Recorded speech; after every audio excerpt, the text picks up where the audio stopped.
ನನ್ನ ಪರಿಚಯವನ್ನು ಮಾಡಿಕೊಡ್ತಿದ್ದೇನೆ.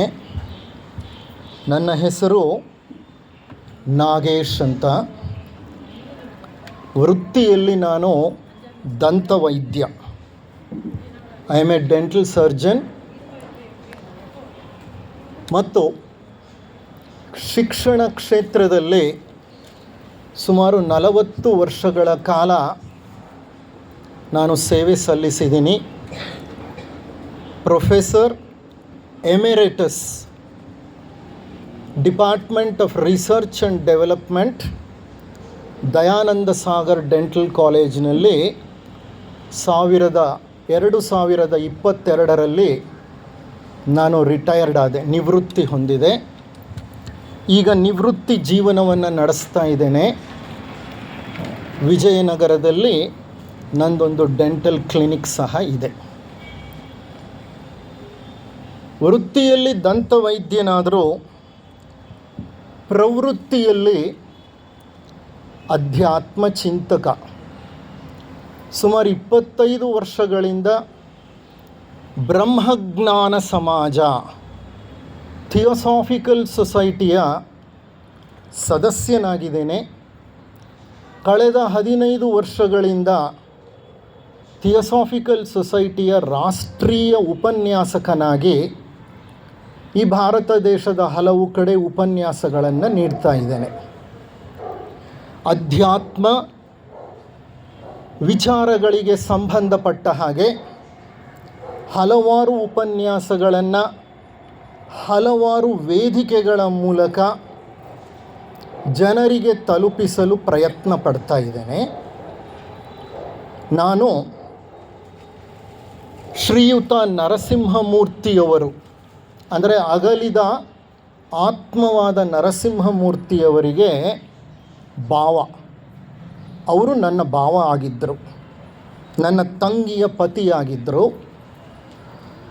ಇಂದು ಅಗಲಿದ ಆ ಆತ್ಮಕ್ಕೆ ವಿದಾಯವನ್ನು ಕೋರುವಂತಹ, ಅವರು ವೈಕುಂಠವನ್ನು ಸೇರಲಿ, ಸದ್ಗತಿಯನ್ನು ಹೊಂದಲಿ, ವಿಷ್ಣು ಪಾದಗಳನ್ನು ತಲುಪಲಿ ಅಂತ ಕೋರಿಕೊಂಡು ಭಗವಂತನಲ್ಲಿ ಬೇಡಿಕೊಂಡು ನಾವು ಒಂದು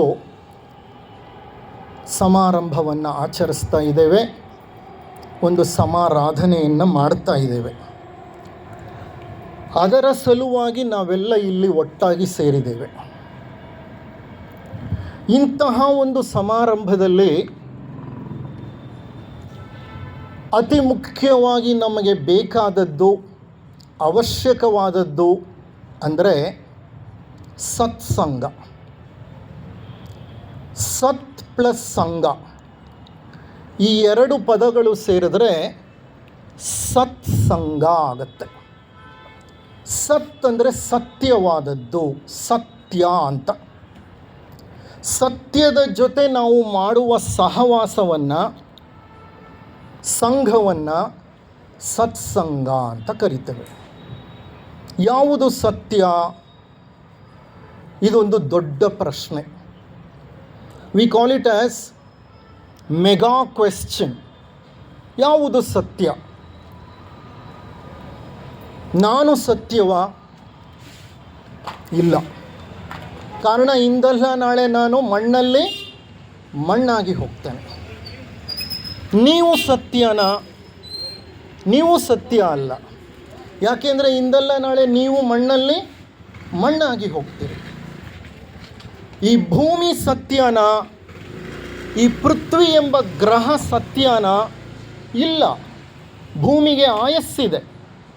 4.5 ಬಿಲಿಯನ್ ವರ್ಷಗಳ ಹಿಂದೆ ಭೂಮಿ ಸೃಷ್ಟಿಯಾಯಿತು. ಇನ್ನು 4.5 ಬಿಲಿಯನ್ ವರ್ಷಗಳು, ಅಂದರೆ 450 ಕೋಟಿ ವರ್ಷಗಳ ನಂತರ ಭೂಮಿ ಸಹ ಕಣ್ಮರೆಯಾಗಿ ಹೋಗುತ್ತೆ. ಭೂಮಿಗೆ ಆಯಸ್ಸಿದೆ. ಸೂರ್ಯ ಸತ್ಯನಾ? ಇಲ್ಲ. ಇಂತಹ ಸೂರ್ಯರು ಲಕ್ಷಾಂತರ, ಕೋಟ್ಯಾಂತರ, ಕೋಟ್ಯಾಂತರ ಇದ್ದಾರೆ ಈ ಅಖಿಲಾಂಡ ಕೋಟಿ ಬ್ರಹ್ಮಾಂಡದಲ್ಲಿ. ಮಿಲ್ಕಿ ವೇ ಅಂತ ನಾವೇನು ಹೇಳ್ತೀವಿ, ಕ್ಷೀರ ಪಥ ಅಂತ, ಇದು ನಾವು ವಾಸ ಮಾಡ್ತಾ ಇರೋ ಗ್ಯಾಲಕ್ಸಿ. ಈ ಕ್ಷೀರ ಪಥದಲ್ಲಿ 400 ಬಿಲಿಯನ್ ನಕ್ಷತ್ರಗಳಿವೆ. 400 ಬಿಲಿಯನ್ ನಕ್ಷತ್ರಗಳು ಅಂದರೆ 40,000 ಕೋಟಿ ನಕ್ಷತ್ರಗಳಿವೆ ಮಿಲ್ಕಿ ವೇನಲ್ಲಿ. ಆ 40,000 ಕೋಟಿ ನಕ್ಷತ್ರಗಳಲ್ಲಿ ಒಂದು ನಕ್ಷತ್ರ ಸೂರ್ಯ. ಆ ಸೂರ್ಯನ ಸುತ್ತಲೂ ಇರುವಂಥ ಭೂಮಿ ಅನ್ನೋ ಗ್ರಹದಲ್ಲಿ ನಾವು ವಾಸ ಮಾಡ್ತಿದ್ದೀವಿ. 40,000 ಕೋಟಿ ನಕ್ಷತ್ರಗಳ ಅಂಗಳದಲ್ಲಿ ಒಂದು ಪುಟ್ಟ ನಕ್ಷತ್ರವಾದ ಸೂರ್ಯನ ಸುತ್ತಲೂ ಇರುವ ನವಗ್ರಹಗಳಲ್ಲಿ ಒಂದು ಗ್ರಹದಲ್ಲಿ ನಾವು ವಾಸ ಮಾಡ್ತಿದ್ದೀವಿ. ಈ ಸೂರ್ಯ ಶಾಶ್ವತನ? ಇಲ್ಲ. ಆತನೂ ಸೃಷ್ಟಿಸಲ್ಪಟ್ಟ, ಆತನಿಗೂ ಆಯಸ್ಸಿದೆ, ಆತ ಸಹ ಕಣ್ಮರೆಯಾಗಿ ಹೋಗ್ತಾನೆ. ಸೌರವ್ಯೂಹವೇ ಶಾಶ್ವತವಲ್ಲ, ಸೂರ್ಯ ಶಾಶ್ವತನಲ್ಲ. ಕ್ಷೀರಪಥ ಶಾಶ್ವತನ? ಅದು ಶಾಶ್ವತ ಅಲ್ಲ. 40,000 ಕೋಟಿ ನಕ್ಷತ್ರಗಳನ್ನು ಹೊತ್ತು ಆಕಾಶದಲ್ಲಿ ಸುತ್ತುತ್ತಿರುವ ಈ ಕ್ಷೀರಪಥವೆಂಬ ಗ್ಯಾಲಕ್ಸಿ ಸಹ ಮುಂದೆಂದೋ ಕಣ್ಮರೆಯಾಗತ್ತೆ. ಹಾಗಾದರೆ ಈ ವಿಶ್ವ ಶಾಶ್ವತನ? ಇಲ್ಲ. ಈ ಅಖಿಲಾಂಡ ಕೋಟಿ ಬ್ರಹ್ಮಾಂಡವು ಶಾಶ್ವತವಲ್ಲ. ಅಖಿಲಾಂಡ ಕೋಟಿ ಬ್ರಹ್ಮಾಂಡದಲ್ಲಿ ಕ್ಷೀರಪಥದಂತಹ ಕೋಟ್ಯಾಂತರ ಗ್ಯಾಲಕ್ಸಿಗಳಿವೆ. ಒಂದು ಅಂದಾಜಿನ ಪ್ರಕಾರ 10 trillion galaxies are there in the known universe. 10 trillion ಗ್ಯಾಲಕ್ಸಿನಲ್ಲಿ ಒಂದು ಗ್ಯಾಲಕ್ಸಿ ಕ್ಷೀರಪಥ. ಅದರಲ್ಲಿರೋ ನಕ್ಷತ್ರಗಳು 40,000 ಕೋಟಿ. ಅದರಲ್ಲಿ ಒಂದು ನಕ್ಷತ್ರ ಸೂರ್ಯ. ಆ ಸೂರ್ಯನ ಸುತ್ತಲೂ ಸುತ್ತುತ್ತಾ ಇರೋ ಭೂಗ್ರಹದ ಮೇಲೆ ನಾವು ವಾಸ ಮಾಡ್ತಾ ಇದ್ದೀವಿ. ಈ ಅಖಿಲಾಂಡ ಕೋಟಿ ಬ್ರಹ್ಮಾಂಡ ಸಹ ಶಾಶ್ವತವಲ್ಲ. ಇದು ಕಣ್ಮರೆಯಾಗಿ ಹೋಗುತ್ತೆ ಮಹಾಪ್ರಳಯದ ನಂತರ. 7 ಕಲ್ಪಗಳ ನಂತರ ಅಖಿಲಾಂಡ ಕೋಟಿ ಬ್ರಹ್ಮಾಂಡವು ನಾಶವಾಗಿಬಿಡುತ್ತೆ. ಒಂದು ಕಲ್ಪಕಾಲಕ್ಕೆ 432 ಕೋಟಿ ವರ್ಷಗಳು. 7 ಕಲ್ಪಗಳು ಹಗಲಂದರೆ 7 ಕಲ್ಪಗಳು ರಾತ್ರಿ. ಇಂತಹ 1000 ಯುಗಗಳು, 1000 ವರ್ಷಗಳು ಕಳೀತು ಅಂದರೆ ಅದು ಬ್ರಹ್ಮನ ಆಯಸ್ಸು. ಇರಲಿ, ಇವು ಯಾವುದು ಶಾಶ್ವತವಲ್ಲ. ಯಾವುದು ಶಾಶ್ವತವೋ ಅದು ಸತ್ಯ. ಇವು ಯಾವುದೂ ಶಾಶ್ವತವಲ್ಲ. ಹಾಗಾದರೆ ಇದು ಯಾವುದೂ ಸತ್ಯವಲ್ಲ. ಇವೆಲ್ಲ ಎಂಥ ಸತ್ಯ ಅಂದರೆ ರಿಲೇಟಿವ್ ಟ್ರೂತ್, ಅಬ್ಸಲ್ಯೂಟ್ ಟ್ರೂತ್ ಅಲ್ಲ. ಯಾವುದಕ್ಕೆ ಜನನವಿದೆಯೋ, ಯಾವುದಕ್ಕೆ ಮರಣವಿದೆಯೋ ಅದು ಶಾಶ್ವತ ತತ್ವವಾಗಲಿಕ್ಕೆ ಸಾಧ್ಯವೇ ಇಲ್ಲ.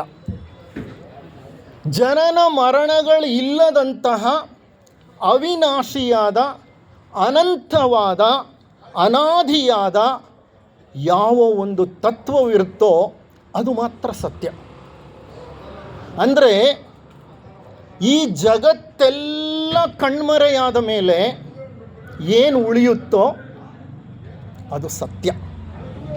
ಅದನ್ನು ಬೌದ್ಧರು ನಿರ್ವಾಣ ಅಂತ ಕರೀತಾರೆ. ನಿರ್ವಾಣವನ್ನು ಹೊಂದಿದ ಮೇಲೆ, ಜಗತ್ತೇ ನಿರ್ವಾಣವನ್ನು ಹೊಂದಿದ ಮೇಲೆ ಏನು ಉಳಿಯುತ್ತೋ ಅದು ಶಾಶ್ವತವಾದ ಸತ್ಯ. ಮಿಕ್ಕಿದ್ದೆಲ್ಲ ಅಸತ್ಯ. ಅಂತಹ ಸತ್ಯದ ಸಂಘವನ್ನು ನಾವು ಮಾಡ್ತಾ ಇದ್ದೇವೆ. We are in the company of truth now. ನಮ್ಮಲ್ಲಿ ಸತ್ಯ ಯಾವುದು? ನಮ್ಮ ಮರಣದ ನಂತರ ಏನು ಉಳಿಯುತ್ತೋ ಅದು ಸತ್ಯ. ಮರಣದ ನಂತರ ಏನು ಉಳಿಯುತ್ತೆ? ನಾವು ಮರಣವನ್ನು ಹೊಂದಿದಾಗ ಈ ಶರೀರ ಕಣ್ಮರೆಯಾಗಿ ಹೋಗುತ್ತೆ. ಇಲ್ಲ ಹೂತು ಹಾಕಿಬಿಡ್ತೀರಿ, ಇಲ್ಲ ಸುಟ್ಟು ಹಾಕಿಬಿಡ್ತೀರಿ. ಹೂತು ಹಾಕಿದ ನಂತರ, ಸುಟ್ಟು ಹಾಕಿದ ನಂತರ ಈ ಭೌತ ಶರೀರ ಮಣ್ಣಿನಲ್ಲಿ ಮಣ್ಣಾಗಿ ಹೋಗುತ್ತೆ. ಹಾಗಾದರೆ ಉಳಿದದ್ದೇನು? ನರಸಿಂಹಮೂರ್ತಿಯವರು ಭೌತ ಶರೀರವನ್ನು ಹೊತ್ಕೊಂಡಿದ್ದರು. ನಾವು ಭೌತ ಶರೀರವನ್ನು ಹೊತ್ಕೊಂಡಿದ್ದೇವೆ. ಈಗ ಅವರನ್ನು ದಹನ ಮಾಡಿದ ಆದಮೇಲೆ ಅವರೆಲ್ಲಿ ಹೋದರು? ಅವರ ಶರೀರ ಸತ್ಯವಲ್ಲ, ಹೊರಟೋಯ್ತು ಅದು. ಆದರೆ ಆ ಶರೀರದಲ್ಲಿ ಆತ್ಮನೆಂಬ ಒಂದು ಸತ್ಯ ಇತ್ತು. ಆ ಆತ್ಮ ಮರಣದ ಸಮಯದಲ್ಲಿ ಶರೀರವನ್ನು ವಿಸರ್ಜಿಸಿ ಹೊರಟೋಯ್ತು. ಆ ಆತ್ಮ ಮಾತ್ರ ಸತ್ಯ. You are a spirit, I am a spirit. The spirit or the soul is the only eternal entity. ಆ ಆತ್ಮ ಅನಂತ, ಅನಾದಿ, ಅವಿನಾಶಿ, ಸನಾತನ, ಪುರಾತನ. ಅದಕ್ಕೆ ಹುಟ್ಟು ಇಲ್ಲ, ಅದಕ್ಕೆ ಸಾವು ಇಲ್ಲ. ಅದು ಅನಂತ ಪ್ರಯಾಣದಲ್ಲಿದೆ. It is an eternal pilgrim. Eternal pilgrim ಅಂದರೆ ಅನಂತ ಯಾತ್ರಿ. ಅದು ಬರ್ತಾ ಇರುತ್ತೆ ಈ ಮರ್ತ್ಯ ಲೋಕಕ್ಕೆ, ಹೋಗ್ತಾ ಇರುತ್ತೆ ಈ ಮರ್ತ್ಯ ಲೋಕದಿಂದ. ಬರೋದು ಹೋಗಲಿಕ್ಕಾಗಿ, ಹೋಗೋದು ಬರಲಿಕ್ಕಾಗಿ. ಈ ಹೋಗಿ ಬರೋ ಪ್ರಯಾಣವನ್ನು ಕೋಟಿ ಕೋಟಿ ಕೋಟಿ ವರ್ಷಗಳಿಂದ ಮಾಡ್ತಾ ಇದೆ. ಆ ಆತ್ಮ ಮುಂದೇನೂ ಮಾಡುತ್ತೆ. ಎಲ್ಲಿವರೆಗೂ? ನಿರ್ವಾಣವನ್ನು ನಾವು ತಲುಪುವ ತನಕ, ಮೋಕ್ಷವನ್ನು ಪಡೆಯುವ ತನಕ, ಮುಕ್ತಿಯನ್ನು ಹೊಂದುವ ತನಕ ಆತ್ಮ ನಿರಂತರ ಪ್ರಯಾಣದಲ್ಲಿರುತ್ತೆ. ಅದಕ್ಕೆ ಆತ್ಮನನ್ನು ಎಟರ್ನಲ್ ಪಿಲ್ಗ್ರಿಮ್ ಅಂತ ಕರೀತಾರೆ. ಅನಂತ ಯಾತ್ರಿಕ ಆತ ಅಂತ ಹೇಳ್ತಾರೆ. ಎಷ್ಟೋ ಶರೀರಗಳನ್ನು ಧರಿಸ್ತಾನೆ, ಎಷ್ಟೋ ಹುಟ್ಟುಗಳು, ಎಷ್ಟೋ ಮರಣಗಳು, ಎಷ್ಟೋ ದೇಶಗಳಲ್ಲಿ, ಎಷ್ಟೋ ನೆಲಗಳಲ್ಲಿ, ಎಷ್ಟೋ ಸಂಸ್ಕೃತಿಗಳ ಮಧ್ಯೆ, ಎಷ್ಟೋ ಧರ್ಮಗಳನ್ನು ಪಾಲಿಸುತ್ತಾ, ಎಷ್ಟೋ ಬಂಧು ಬಾಂಧವರ ಒಡನೆ ಹಲವಾರು ಜನ್ಮಗಳ ಕಾಲ ಅದು ಪ್ರಯಾಣವನ್ನು ಮಾಡ್ತಾನೆ ಇರುತ್ತೆ. ಅಂತಹ ಆತ್ಮ ನಮ್ಮಲ್ಲಿರುವಂತಹ ಒಂದೇ ಒಂದು ಶಾಶ್ವತ ತತ್ವ. ಅದು ಕಣ್ಣಿಗೆ ಕಾಣಿಸಲ್ಲ, ಸ್ಪರ್ಶಕ್ಕೆ ಸಿಕ್ಕಲ್ಲ, ಅದಕ್ಕೆ ವಾಸನೆ ಇಲ್ಲ, ಅದಕ್ಕೆ ರೂಪವಿಲ್ಲ. ಅದೊಂದು ನಿರಾಕಾರ ನಿರ್ಗುಣ ತತ್ವ. ಅದು ಅಂತಹ ಆತ್ಮತತ್ವ ಮಾತ್ರ ಸತ್ಯ. ಆ ಸತ್ಯದ ಜೊತೆ ನಾವು ಮಾಡುವ ಸಹವಾಸವನ್ನು, ಸಂಘವನ್ನು ಸತ್ಸಂಗ ಅಂತ ಕರಿತೀವಿ. ಈಗ ನಾವು ಮಾಡ್ತಾ ಇರೋದು ಅಂಥ ಆತ್ಮದ ಸಹವಾಸವನ್ನು, ಆತ್ಮದ ಸತ್ಯವನ್ನು ತಿಳಿದುಕೊಳ್ಳುವ ಪ್ರಯತ್ನವನ್ನು ಮಾಡ್ತಾ ಇದ್ದೀವಿ. ಈ ಹಂತದಲ್ಲಿ ನಾವು ಲೌಕಿಕದಿಂದ ಹೊರಗೆ ಬರಬೇಕು, ಅಲೌಕಿಕ ಚಿಂತನೆಯ ಕಡೆಗೆ ನಮ್ಮ ಪ್ರಜ್ಞೆ ಮೇಲೇರಬೇಕು. ಶ್ರೀಕೃಷ್ಣ ಪರಮಾತ್ಮ ಆತ್ಮಜ್ಞಾನವನ್ನು ಅರ್ಜುನನಿಗೆ ಬೋಧಿಸ್ತಾನೆ. ಆ ಬೋಧನೆಯೇ ಭಗವದ್ಗೀತೆ. ಭಗವದ್ಗೀತೆಯಲ್ಲಿ 18 ಅಧ್ಯಾಯಗಳಿವೆ. ಪ್ರತಿ ಅಧ್ಯಾಯವೂ ಒಂದು ಯೋಗವೇ. ಅರ್ಜುನ ವಿಷಾದ ಯೋಗ ಮೊದಲನೇ ಅಧ್ಯಾಯ, ಸಾಂಖ್ಯ ಯೋಗ 2ನೇ ಅಧ್ಯಾಯ, ಕರ್ಮಯೋಗ 3ನೇ ಅಧ್ಯಾಯ, ಕರ್ಮ ಸನ್ಯಾಸ ಯೋಗ 4ನೆಯ ಅಧ್ಯಾಯ. ಹೀಗೆ ಧ್ಯಾನ ಯೋಗ, ಅಕ್ಷರ ಬ್ರಹ್ಮ ಯೋಗ, ಮತ್ತು ಮೋಕ್ಷ ಸನ್ಯಾಸ ಯೋಗ, ಧ್ಯಾನ ಯೋಗ, ಭಕ್ತಿ ಯೋಗ, ಎಷ್ಟು ಯೋಗಗಳಿದೆ. ಆತನ ಪ್ರಕಾರ ಅರ್ಜುನನ ಸಂತಾಪವು ಸಹ ಒಂದು ಯೋಗವೇ. ಅದಕ್ಕೆ ಮೊದಲನೇ ಅಧ್ಯಾಯವನ್ನು ಅರ್ಜುನ ವಿಷಾದ ಯೋಗ ಅಂತ ಹೇಳ್ತಾರೆ. ಅರ್ಜುನನ ವಿಷಾದವೂ ಒಂದು ಯೋಗವೇ ಅಂತೆ. ಅಂದರೆ ಭಗವದ್ಗೀತೆ ಬೋಧಿಸೋದು ಯೋಗಶಾಸ್ತ್ರವನ್ನು. ಈ ಭಗವದ್ಗೀತೆಯ 2ನೇ ಅಧ್ಯಾಯವನ್ನು ಸಾಂಖ್ಯ ಯೋಗ ಅಂತ ಕರೀತಾರೆ. ಅದನ್ನು ಗೀತಾ ಸಾರ ಸಂಗ್ರಹ ಅಂತ ಸಹ ಕರೀತಾರೆ. ಆ ಗೀತಾ ಸಾರ ಸಂಗ್ರಹದಲ್ಲಿ 2 ಮುಖ್ಯ ಶ್ಲೋಕಗಳನ್ನು ನಾನು ನಿಮ್ಮ ಮುಂದೆ ಇಡ್ತೇನೆ. ಆ ಶ್ಲೋಕಗಳ ಅರ್ಥವನ್ನು ತಿಳ್ಕೊಳ್ಳೋ ಪ್ರಯತ್ನ ಮಾಡೋಣ. ಕಾರಣ ಅದು ನಮ್ಮನ್ನು ಬ್ರಹ್ಮಜ್ಞಾನದ ಕಡೆಗೆ ಕೊಂಡೊಯ್ಯುತ್ತೆ. ಆ 2 ಶ್ಲೋಕಗಳು ಯಾವುದು ಅಂದರೆ, ಮೊದಲನೆಯ ಶ್ಲೋಕ ನಾನು ನಿಮಗೆ ನೀಡ್ತಾ ಇರೋದು ಶ್ಲೋಕ 20.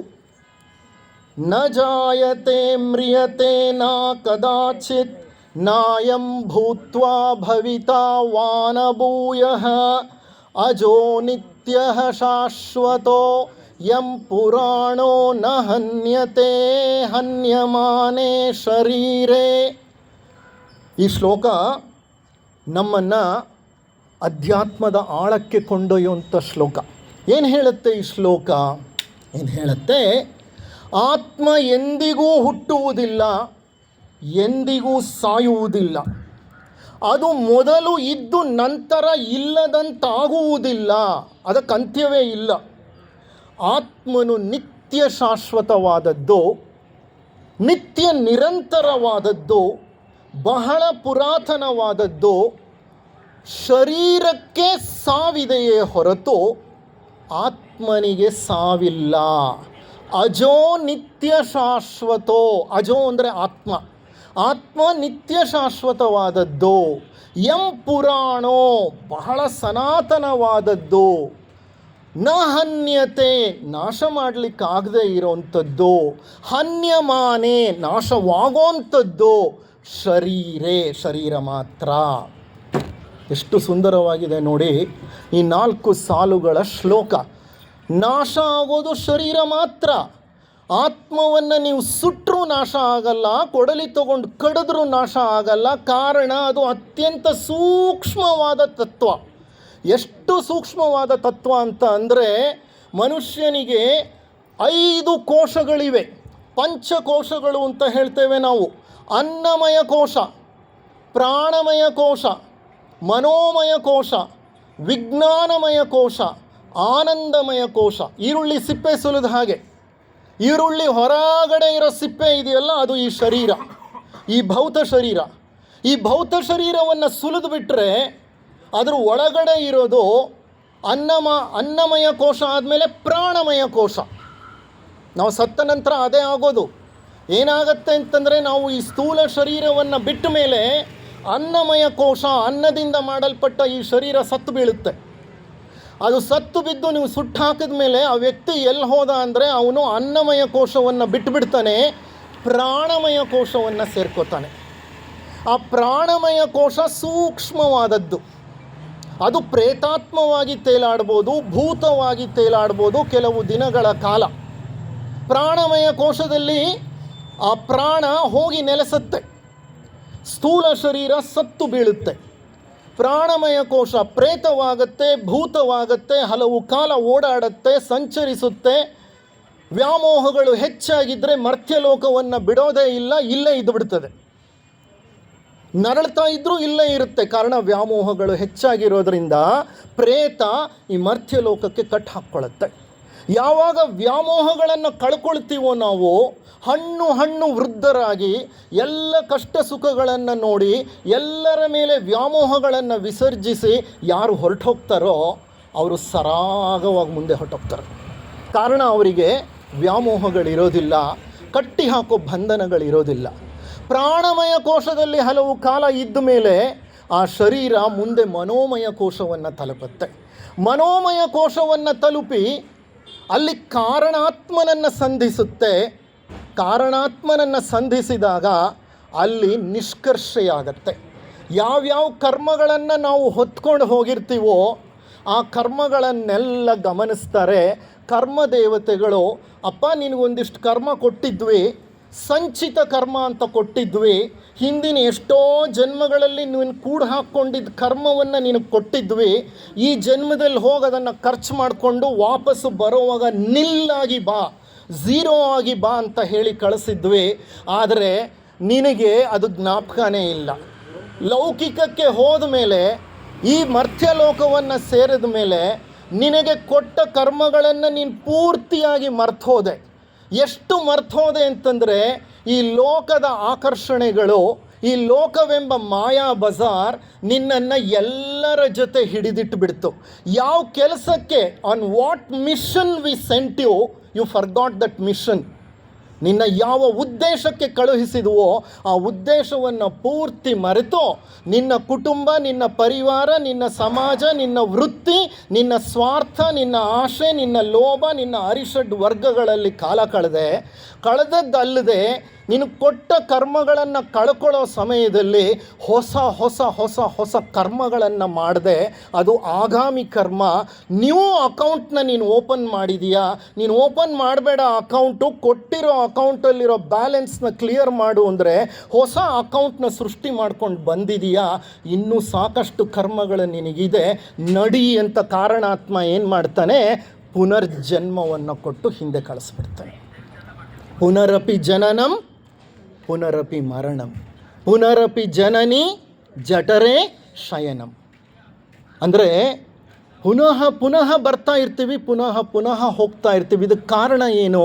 ಅಜ್ಞಾನ, ಅವಿದ್ಯೆ. ಕರ್ಮಗಳನ್ನು ಕಳ್ಕೊಳ್ಳಿಕ್ಕೆ ಬಂದಾಗ ಕರ್ಮಗಳನ್ನು ಯಾವ ರೀತಿ ಕಳ್ಕೋಬೇಕು ಅನ್ನೋದು ನಮಗೆ ಗೊತ್ತಿಲ್ಲ, ನಾವು ತಿಳ್ಕೊಳ್ಳಲ್ಲ. ನಮ್ಮ ಶಾಲೆಗಳು ಕಲಿಸ್ಕೊಡಲ್ಲ. ಟ್ರಿಗ್ನಾಮೆಟ್ರಿ ಕಲಿಸ್ಕೊಡುತ್ತೆ, ನ್ಯೂಕ್ಲಿಯರ್ ಬಯಾಲಜಿ ಕಲಿಸ್ಕೊಡುತ್ತೆ, ನ್ಯೂಕ್ಲಿಯರ್ ಫಿಸಿಕ್ಸ್ ಕಲಿಸ್ಕೊಡುತ್ತೆ, ಮ್ಯಾಥಮ್ಯಾಟಿಕ್ಸ್ ಕಲಿಸ್ಕೊಡುತ್ತೆ. ಜೀವನ ಅಂದರೆ ಏನು ಅಂತ ಕಲಿಸ್ಕೊಡಲ್ಲ. ವಾಟ್ ಈಸ್ ಲೈಫ್ ಗೊತ್ತಿಲ್ಲ. What is a purpose of life ಗೊತ್ತಿಲ್ಲ. What is a meaning of death ಗೊತ್ತಿಲ್ಲ. ಜೀವನದ ಉದ್ದೇಶವೇನು, ಮರಣದ ಅರ್ಥವೇನು, ನೀನು ಯಾರು, ನಾನು ಯಾರು, ಇದನ್ನು ಯಾವ ಶಾಲೆನೂ ಕಳಿಸ್ಕೊಡಲ್ಲ. ಜೀವನದಲ್ಲಿ ಎದುರಾಗುವಂಥ ಸಂದಿಗ್ಧ ಪರಿಸ್ಥಿತಿಗಳನ್ನು ಹೇಗೆ ಎದುರಿಸಬೇಕು, no school will teach. We are happy. MBBS MD ME BE ಮಾಡ್ಕೊಳ್ಳಿ, ನನ್ನ ಮಕ್ಕಳು ಫಾರಿನ್ಗೆ ಹೋಗಲಿ, ಹೆರಿಗೆ ಆಗಲಿ, ನಾವು ಅಲ್ಲಿ ಹೋಗಿ ಅವರನ್ನು ನೋಡ್ತೀವಿ, ಬರ್ತೀವಿ. ಒಂದು ಮಗುವಿಗೆ ಒಂದು ಸಂಸ್ಕಾರವನ್ನು ಕೊಡುವಂತಹ ಉನ್ನತವಾದಂತಹ ವಿದ್ಯೆಯನ್ನು ನಾವು ಕಲಿಸ್ಕೊಡ್ತಿಲ್ಲ. ಹಾಗಾಗಿ ಕರ್ಮ ಅಂದರೆ ಏನು ಗೊತ್ತಿಲ್ಲ, ಕರ್ಮಗಳನ್ನು ಹೇಗೆ ವಿಸರ್ಜಿಸುವುದು ಅನ್ನೋದು ಗೊತ್ತಿಲ್ಲ. ಹಾಗಾಗಿ ಪುನಃ ಹಿಂತಿರುಗಿ ಬರ್ತೇವೆ. ಆತ್ಮನ ಪರಿಚಯ ಇಲ್ಲ, ಆತ್ಮ ಅಂದರೆ ಏನು ಅನ್ನೋದೇ ಗೊತ್ತಿಲ್ಲ. ನಾನು ಅಂದರೆ ನನ್ನ ಶರೀರ ಅಂತ ನಾನು ತಿಳ್ಕೊಂಡಿದ್ದೀನಿ. ನನ್ನ ಶರೀರವನ್ನು ಸುಟ್ಟಾಕಿದ ಮೇಲೆ ನಾನು ಸತ್ತೋದೆ, ನನ್ನ ಕತೆ ಮುಗೀತು ಅಂತ ತಿಳ್ಕೊಂಡಿದ್ದೀನಿ. ಖಂಡಿತ ಅಲ್ಲ. ನಾನು ಸತ್ತ ನಂತರ ಮರಣಾನಂತರ ಜೀವನ ಪ್ರಾರಂಭ ಆಗುತ್ತೆ. ಲೈಫ್ ಆಫ್ಟರ್ ಡೆತ್ ಪ್ರಾರಂಭ ಆಗುತ್ತೆ. ಆ ಲೈಫು ಒಂದು ಘಟ್ಟದಲ್ಲಿ ಮುಗಿಯುತ್ತೆ. ಮತ್ತೆ ಕಾರಣಾತ್ಮನನ್ನು ಭೇಟಿ ಮಾಡಿ ನಾವು ಪುನರ್ಜನ್ಮವನ್ನು ಪಡ್ಕೊಂಡು ಹಿಂತಿರುಗಿ ಬರಲೇಬೇಕಾಗತ್ತೆ. ಈ ಆತ್ಮ ಅನ್ನೋದು ಒಂದಿದೆ, ಅದು ಶಾಶ್ವತ ಸತ್ಯ, ಶಾಶ್ವತ ತತ್ವ ಅನ್ನೋದು ನಾವು ನಮ್ಮ ಮಕ್ಕಳಿಗೆ ಹೇಳಿಕೊಟ್ಟೇ ಇಲ್ಲ. ಬಹಳ ಜನರಿಗೆ ಇದರ ಬಗ್ಗೆ ಆಸಕ್ತಿಯೂ ಇಲ್ಲ. ಹಾಗಾಗಿ ಜಗತ್ತು ಇವತ್ತು ಇಂತಹ ಒಂದು ಸಂದಿಗ್ಧ ಪರಿಸ್ಥಿತಿಯನ್ನು ತಲುಪಿಬಿಟ್ಟಿದೆ.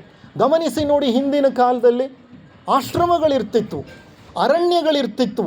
ಗುರುಗಳು ಆಶ್ರಮಗಳಲ್ಲಿ ಶಿಷ್ಯರಿಗೆ ಬೋಧಿಸುತ್ತಿದ್ದುದು ಈ ಆತ್ಮಜ್ಞಾನವನ್ನು. ಈ ಆತ್ಮಜ್ಞಾನವನ್ನು ಕಲಿತ ಶಿಷ್ಯ ಪರಿಪಕ್ವನಾಗಿ ಜೀವನವನ್ನು ಎದುರಿಸುವಂಥ ಪ್ರಯತ್ನ ಪಡ್ತಿದ್ದ. ಈಗ ನಾವೆಲ್ಲ ಅರೆಬೆಂದ ಕಾಳುಗಳು, ನಮಗದೆಲ್ಲ ಏನೂ ಗೊತ್ತೇ ಇರಲಿಲ್ಲ, ನಮ್ಗೆ ಯಾರೂ ಕಲಿಸಲೇ ಇಲ್ಲ.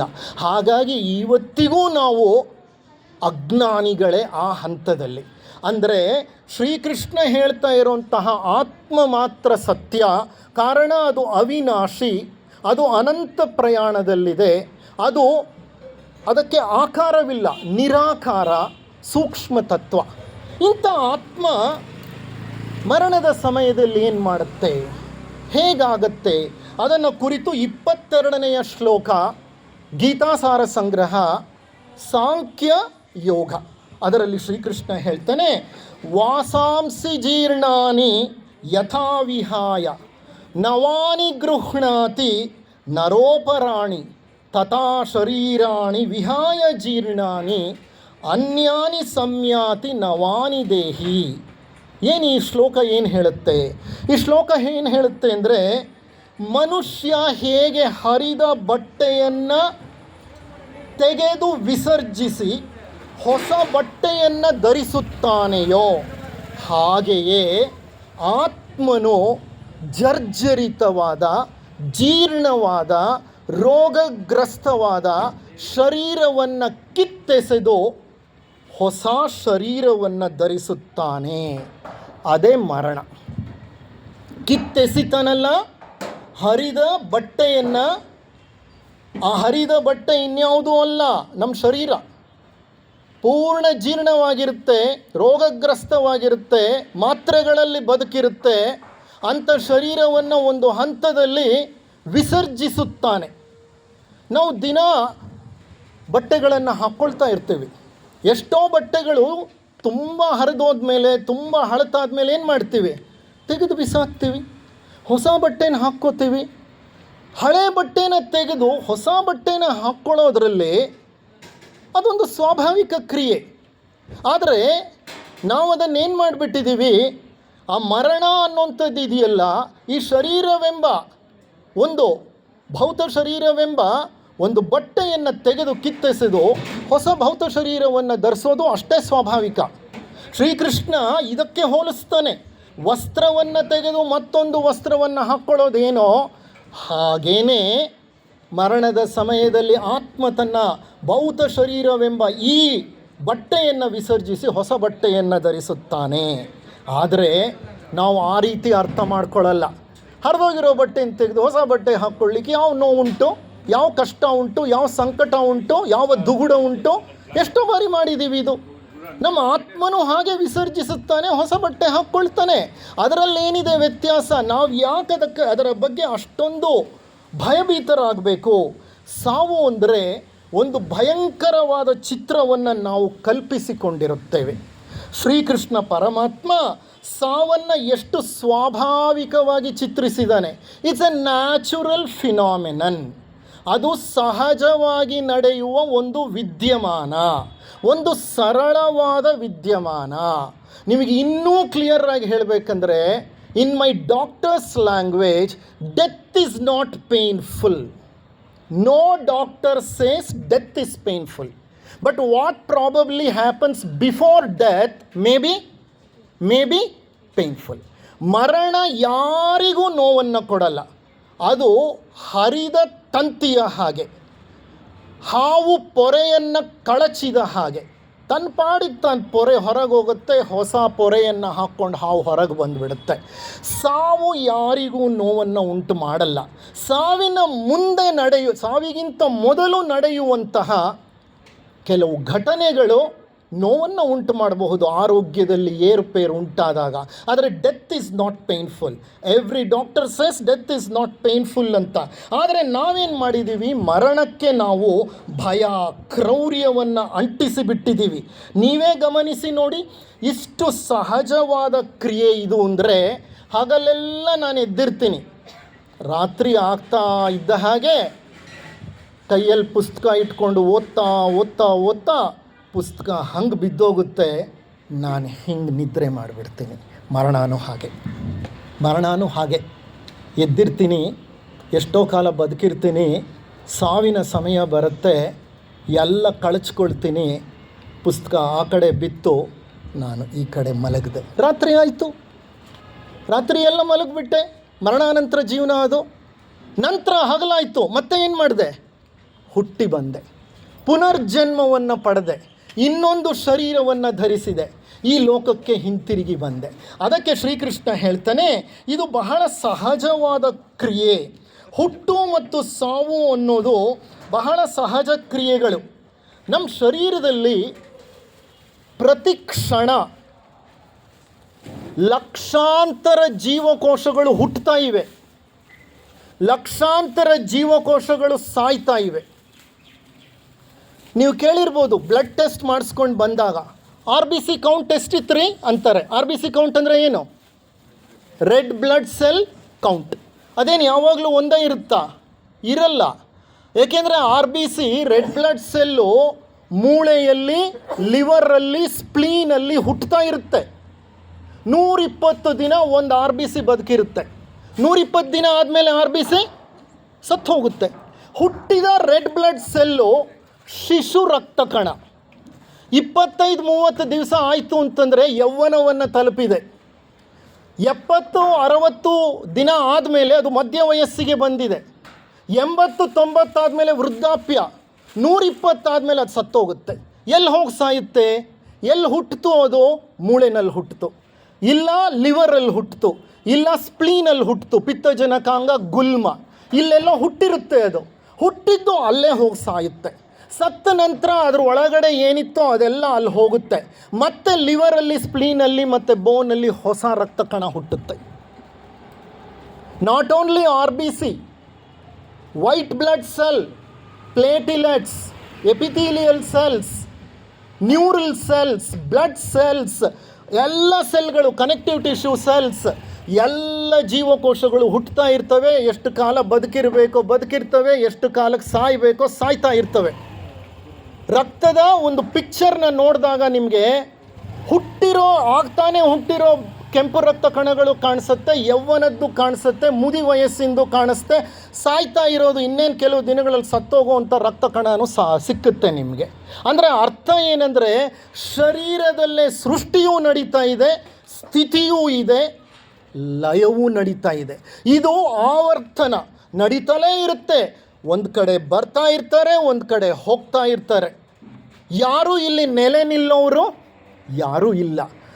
ವಯಸ್ಸಾದ ನಂತರ, ವೃದ್ಧಾಪ್ಯವನ್ನು ತಲುಪಿದ ಮೇಲೆ, ಜೀವ ಜರ್ಜರಿತವಾದ ಮೇಲೆ, ರೋಗಗ್ರಸ್ತವಾದ ಮೇಲೆ ಈ ಶರೀರವನ್ನು ವಿಸರ್ಜಿಸುತ್ತೇವಲ್ಲ, ಆ ವಿಸರ್ಜಿಸುವ ಕ್ರಿಯೆ ಖಂಡಿತವಾಗಿಯೂ ನೋವನ್ನು ಉಂಟು ಮಾಡುವಂಥ ಕ್ರಿಯೆ ಅಲ್ಲ.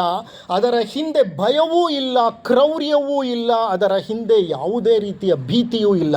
ಆದರೆ ನಾವು ಅದನ್ನು ಭಯಭೀತರಾಗಿ ಸೃಷ್ಟಿಸಿಕೊಂಡು ಬಿಟ್ಟಿದ್ದೇವೆ. ಅದು ನಮ್ಮ ತಪ್ಪು. ಅದಕ್ಕೆ ಶ್ರೀಕೃಷ್ಣ ಇದನ್ನು ಬಹಳ ಸುಂದರ ಉದಾಹರಣೆಯನ್ನು ಕೊಟ್ಟು ಹೇಳ್ತಾ ಇರೋದು, ಬಟ್ಟೆಯನ್ನು ತೆಗೆದು ಹಳೆಯ ಬಟ್ಟೆಯನ್ನು ಹೊಸ ಬಟ್ಟೆಯನ್ನು ಹಾಕಿಕೊಂಡ ಹಾಗೆ. ಆದರೆ ವ್ಯಾವಹಾರಿಕವಾಗಿ ನಾವೇನು ಮಾಡ್ಕೊಂಡು ಬಿಟ್ಟಿದ್ದೀವಿ, ಈ ಹುಟ್ಟು ಸಾವುಗಳನ್ನು ಮತ್ತೊಂದು ರೀತಿ ಅರ್ಥ ಮಾಡ್ಕೋತೀವಿ. ಯಾವ ರೀತಿ? ಹುಟ್ಟು ಸಾವುಗಳೆಂಬ ಸ್ವಾಭಾವಿಕ ಘಟನೆಗಳ ಹಿಂದೆ ನಗು, ಅಳು, ಸಂಭ್ರಮ, ಸಂತಾಪ ಎಲ್ಲವನ್ನು ಸೃಷ್ಟಿ ಮಾಡ್ಕೊಂಡು ಬಿಟ್ಟಿದ್ದೀವಿ. ಮಗು ಹುಟ್ಟಿದಾಗ ಜೋರಾಗಿ ಅಳ್ತಾ ಇರುತ್ತೆ. ಯಾಕೆ ಅಳ್ತಾ ಇರುತ್ತೆ ಮಗು? ಅಯ್ಯೋ, ಇಷ್ಟು ದಿವಸ ಇಷ್ಟು ಆರಾಮಾಗಿದ್ದೆ ನಾನು, ಮತ್ತೆ ನನ್ನ ನೀ ಮರ್ತ್ಯಲೋಕಕ್ಕೆ ಕಳಿಸಿದಾರಲ್ಲ, ನನಗಿನ್ನೂ ಏನೇನು ಮುಂದೆ ಕಾದಿದೆಯೋ ಅಂತ ಆತ್ಮ ಅಳುತ್ತೆ. ಆದರೆ ಅಳ್ತಾ ಇರೋ ಮಗುನ ನೋಡಿ ನಾವೆಲ್ಲ ಏನು ಮಾಡ್ತೀವಿ? ತಂದೆ ತಾಯಿ, ಅಕ್ಕ ತಂಗಿ, ಅಣ್ಣ ತಮ್ಮ, ಸುತ್ತಲೂ ಇರೋರೆಲ್ಲರೂ ಏನು ಮಾಡ್ತೀವಿ? ನಗ್ತಾ ಇರ್ತೀವಿ, ಸುಖವಾಗಿ ಮಗು ಹುಟ್ಟಿತು ಮನೆಯಲ್ಲಿ ಅಂತ ಸಂತೋಷ ಪಡ್ತಾ ಇರ್ತೀವಿ. ಆದರೆ ಮಗು ಅಳ್ತಾ ಇರುತ್ತೆ, ನಾನು ಯಾಕಾದರೂ ಬಂದೆ ಇಲ್ಲಿಗೆ ಅಂತ. ಸಾಯೋವಾಗ ಏನಾಗುತ್ತೆ? ಮರಣ ಹೊಂದೋವಾಗ ಏನಾಗುತ್ತೆ? ಆತ್ಮ ಸಾಕಪ್ಪ ಸಾಕು, ಈ ಜೀವನ ಸಾಕು, ಈ ಸಾಂದ್ರವಾದ ಹೈ ಡೆನ್ಸಿಟಿ ಶರೀರವನ್ನು ಹೊತ್ಕೊಂಡು ಇಷ್ಟು ರೋಗಗಳಿಗೆ, ಎಷ್ಟು ಸುಖ ದುಃಖಗಳಿಗೆ ಈಡಾಗಿ ನಾನು ಜೀವನ ನಡೆಸಿದ್ದೀನಿ. ಅಪ್ಪ, ಇವತ್ತಿಗೆ ನನಗೆ ಬಿಡುಗಡೆ ಸಿಕ್ತು. ಒಂದು 40-50 ವರ್ಷ ಯಾರೋ ಒಬ್ಬ ಖೈದಿಯನ್ನು ತಂದು ಜೈಲಲ್ಲಿ ಹಾಕಿ ಅವನನ್ನು ಹೊರಗೆ ಬಿಟ್ಟಾಗ ಅವನಿಗೆ ಎಷ್ಟು ಸಂತೋಷ ಆಗತ್ತೆ, ಆತ್ಮಕ್ಕೆ ಅಷ್ಟು ಸಂತೋಷ ಆಗತ್ತೆ ಶರೀರವನ್ನು ಬಿಟ್ಟು ಹೋಗೋವಾಗ. ಅದು ಸಂತೋಷವಾಗಿ ಹೊರಟು ಹೋಗ್ತಾ ಇದೆ. ಆದರೆ ಸುತ್ತಲೂ ನಿಂತ್ಕೊಂಡಿರೋ ಜನ ಎಲ್ಲ ಏನು ಮಾಡ್ತಿರ್ತಾರೆ? ಅಳ್ತಾ ಇರ್ತಾರೆ. ನೋಡಿ, ಅಳು ನಗು ಅನ್ನೋಂಥದ್ದು ಎಂತಹ ಕಾಂಟೆಕ್ಸ್ಟ್ ಇದೆ, ಎಂಥ ಹಿನ್ನೆಲೆ ಇದೆ. ಈ ಜನನದ ಬಗ್ಗೆನೂ ನಮಗೆ ಗೊತ್ತಿಲ್ಲ, ಮರಣದ ಬಗ್ಗೆನೂ ನಮಗೆ ಗೊತ್ತಿಲ್ಲ, ಜೀವನದ ಉದ್ದೇಶ ಗೊತ್ತಿಲ್ಲ, ಮರಣದ ಅರ್ಥ ಗೊತ್ತಿಲ್ಲ, ನಾನು ಯಾರು ಅಂದರೆ ಗೊತ್ತಿಲ್ಲ, ಆತ್ಮ ಪರಿಚಯ ಇಲ್ಲ, ಬ್ರಹ್ಮಜ್ಞಾನವಿಲ್ಲ. ಹಗಲು ರಾತ್ರಿ ಅರಿಷಡ್ ವರ್ಗಗಳ ಮಧ್ಯೆ ಅವಿದ್ಯೆಯಲ್ಲೇ ನಮ್ಮ ಜೀವನವನ್ನು ವ್ಯರ್ಥ ಮಾಡ್ಕೊಂಡು ಬಿಡ್ತೇವೆ. ಈ ಒಂದು ಸತ್ಯವನ್ನು ಡಿ.ವಿ. ಗುಂಡಪ್ಪನವರು ತಮ್ಮ ಕಗ್ಗದಲ್ಲಿ ಬಹಳ ಸುಂದರವಾಗಿ ಬರೀತಾರೆ. ಡಿ.ವಿ. ಗುಂಡಪ್ಪನವ್ರ ಹೆಸರು ಎಷ್ಟು ಜನಕ್ಕೆ ಗೊತ್ತು? ಇಲ್ಲಿ ದಯವಿಟ್ಟು ಕೈ ಎತ್ತಿ. ಎಷ್ಟು ಜನಕ್ಕೆ ಡಿ.ವಿ.ಜಿ ಅವರ ಹೆಸರು ಗೊತ್ತು? ಯಾರು ಡಿ.ವಿ.ಜಿ ಅಂದರೆ? ಡಿ.ವಿ. ಗುಂಡಪ್ಪ, ದೇವನಹಳ್ಳಿ ವೆಂಕಟರಮಣಯ್ಯ ಗುಂಡಪ್ಪ. ಅವರು SSLCಯಲ್ಲಿ ಫೇಲ್ ಆದರು. ಯಾವ ಸಬ್ಜೆಕ್ಟಲ್ಲಿ? ಮ್ಯಾಥಮ್ಯಾಟಿಕ್ಸಲ್ಲೂ ಫೇಲ್ ಆದರು, ಕನ್ನಡದಲ್ಲಿ ಫೇಲ್ ಆದರು. ಆದರೆ ಅವರು ಬರೆದಿರೋಂತಹ ಸಾಹಿತ್ಯವನ್ನು ರಿಸರ್ಚ್ ಥೀಸಿಸ್ ಆಗಿ ತಗೊಂಡು PhD ಪಡ್ಕೊಂಡಿರೋರು 100 ಜನ ವಿದ್ಯಾರ್ಥಿಗಳಿದ್ದಾರೆ. SSLC ಫೇಲ್ ಆದಂಥ ವಿದ್ಯಾರ್ಥಿ ಬರೆದ ಗ್ರಂಥಗಳ ಮೇಲೆ PhD ಮಾಡಿದ್ದಾರೆ ನೂರಾರು ವಿದ್ಯಾರ್ಥಿಗಳು. ಅಂದರೆ ಆತ ಇನ್ನೆಂತಹ ಮಹಾನುಭಾವ, ಇನ್ನೆಂತಹ ಮಹಾನ್ ವ್ಯಕ್ತಿ. ಗೋಖಲೆ ಸಾರ್ವಜನಿಕ ಸಂಸ್ಥೆಯನ್ನು ಪ್ರಾರಂಭ ಮಾಡಿದ್ದು ಬುಲ್ ಟೆಂಪಲ್ ರೋಡ್ನಲ್ಲಿ ಡಿ ವಿ ಗುಂಡಪ್ಪನವರೇ. ಬಹಳ ಸರಳ ಜೀವಿ, ನಿಸ್ಪೃಹ ಜೀವಿ, ದೈವಿ ಮನುಷ್ಯ. ಅಂತಹ ಡಿ ವಿ ಗುಂಡಪ್ಪನವರು ಬರೆದಂಥ ಕಗ್ಗಗಳಲ್ಲಿ ಒಂದು ಕಗ್ಗವನ್ನು ನಿಮ್ಮ ಮುಂದೆ ಇಡ್ತೀನಿ. ಈ ಜೀವನದ ಸತ್ಯವನ್ನು, ಮರಣದ ಅರ್ಥವನ್ನು ಅದು ತಿಳಿಸಿಕೊಡುತ್ತೆ. ತೊಟ್ಟಿಲುಗಳೆಷ್ಟೋ ಮಸಣಗಳಷ್ಟು ಧರೆಯೊಳಗೆ, ತೊಟ್ಟಿಲಿಗೆ ಹಬ್ಬ ಮಸಣವು ತಿಂದು ತೇಗುತ್ತಿರಲು, ಹುಟ್ಟಿದವರೆಲ್ಲ ಸಾಯದೆ ನಿಲ್ಗೆ, ಹುಟ್ಟುವವರಿಗೆ ಎಡೆಯಲ್ಲಿ ಮಂಕುತಿಮ್ಮ. 4 ಸಾಲು ಏನು ಹೇಳುತ್ತೆ? ತೊಟ್ಟಿಲುಗಳೆಷ್ಟೋ ಮಸಣಗಳಷ್ಟು ಧರೆಯೊಳಗೆ. ಎಷ್ಟು ತೊಟ್ಟಿಲುಗಳೋ ಈ ಜಗತ್ತಿನಲ್ಲಿ ಅಷ್ಟು ಸ್ಮಶಾನಗಳು ಇವೆ. ತೊಟ್ಟಿಲಿಗೆ ಹಬ್ಬ ಮಸಣವು ತಿಂದು ತೇಗುತ್ತಿರಲು. ತೊಟ್ಟಿಲಿಗೆ ಹಬ್ಬ, ಎಲ್ಲ ನಗ್ತಾ ಇರ್ತೀವಿ ತೊಟ್ಟಿಲು ಸುತ್ತಲೂ ನಿಂತ್ಕೊಂಡು. ಮಸಣವು ತಿಂದು ತೇಗುತ್ತಿರಲು ಅಂದರೆ ಮಸಣಕ್ಕೆ ಹೋಗಿದ್ದ ಹೆಣ ಎಂದಿಗೂ ಹಿಂತಿರುಗಿ ವಾಪಸ್ಸು ಬರೋದಿಲ್ಲ. ಅದಕ್ಕೆ ನಾವು ಹೇಳ್ತಾ ಇರ್ತೀವಿ, ಗೌರ್ಮೆಂಟಿಗೆ ಹೋದ ಹೆಣ, ಸ್ಮಶಾನಕ್ಕೆ ಹೋದ ಹೆಣ ಎರಡೂ ವಾಪಸ್ ಬರಲ್ಲ ಅಂತ. ಓಕೆ, ಸೊ ಹೀಗೆ ಸ್ಮಶಾನಕ್ಕೆ ಹೋದಂತಹ ಈ ಒಂದು ಅಂದರೆ ಎಷ್ಟು ತೊಟ್ಟಿಲುಗಳಿದೆಯೋ ಅಷ್ಟು ಮಸಣಗಳಿವೆ. ಮಸಣಕ್ಕೆ ಹೋದಂಥ ಹೆಣವನ್ನು ಮಸಣ ತಿಂದು ಮುಗಿಸ್ಬಿಡುತ್ತೆ. ಹುಟ್ಟಿದವರೆಲ್ಲ ಸಾಯದೆ ನಿಲ್ಗೆ ಅಂದರೆ ನಿಂತರೆ. ಹುಟ್ಟಿದವರೆಲ್ಲ ಜಗತ್ತಿನಲ್ಲಿ ನಾನು ಸಾಯಲ್ಲ ಅಂತ ಸಂಕಲ್ಪ ಮಾಡಿ ವರಗಳನ್ನು ಪಡೆದು, ಅಥವಾ ಭಗವಂತ ಏನಾದರೂ ಅಂತ ವರ ಕೊಟ್ಟು ಮರಣವೇ ಇಲ್ಲ ಜಗತ್ತಿನಲ್ಲಿ ಅಂತ ಮಾಡಿಬಿಟ್ರೆ, ಹುಟ್ಟಿದವರೆಲ್ಲ ಇಲ್ಲೇ ನಿಂತುಬಿಟ್ರೆ, ಹುಟ್ಟಿದವರೆಲ್ಲ ಸಾಯದೆ ನಿಲ್ಗೆ, ಹುಟ್ಟುವವರಿಗೆ ಎಡೆಯಲ್ಲಿ ಮಂಕುತಿಮ್ಮ. ಹುಟ್ಟೋರಿಗೆ ಎಲ್ಲಿದೆ ಸ್ಥಳ? ನೀವೇ ಒಂದು ನಿಮಿಷ ನೀವು ನಿಮ್ಮ ಮನಸ್ಸಿನಲ್ಲಿ ಒಂದು ಚಿತ್ರ ಮಾಡ್ಕೊಳ್ಳಿ. ತಂದೆ, ತಾಯಿ, ಅಜ್ಜ, ಅಜ್ಜಿ, ಮುತ್ತಜ್ಜಿ, ಕೋಲ್ತಾತ, ಕೋಲಜ್ಜಿ, ಅವ್ರ ತಂದೆ ಯಾರೂ ಸತ್ತಿಲ್ಲದೆ ಈಗ ಇದ್ದಿದ್ದಿದ್ರೆ ಹೇಗಿರ್ತಿತ್ತು ಈ ಜಗತ್ತು? ಯಾವ ಪ್ರಾಣಿನೂ ಸಾಯಲಿಲ್ಲ, ಯಾವ ಮನುಷ್ಯನೂ ಸಾಯಲಿಲ್ಲ. ಎಲ್ಲರೂ ಜರ್ಜರಿತವಾದ, ರೋಗಗ್ರಸ್ತವಾದ, ಕೃಶವಾದ, ನೋವನ್ನು ಕೊಡ್ತಾ ಇರುವಂತಹ ಆ ಶರೀರಗಳನ್ನು ಹೊತ್ಕೊಂಡು ಇಲ್ಲೇ ಓಡಾಡ್ತಾ ಇದ್ದಾರೆ ಎಂದಿದ್ದರೆ ಈ ಜಗತ್ತು ನರಕ ಸದೃಶವಾಗಿ ಬಿಡ್ತಿತ್ತು. ಈ ರೀತಿ ಇರ್ತಿರಲಿಲ್ಲ.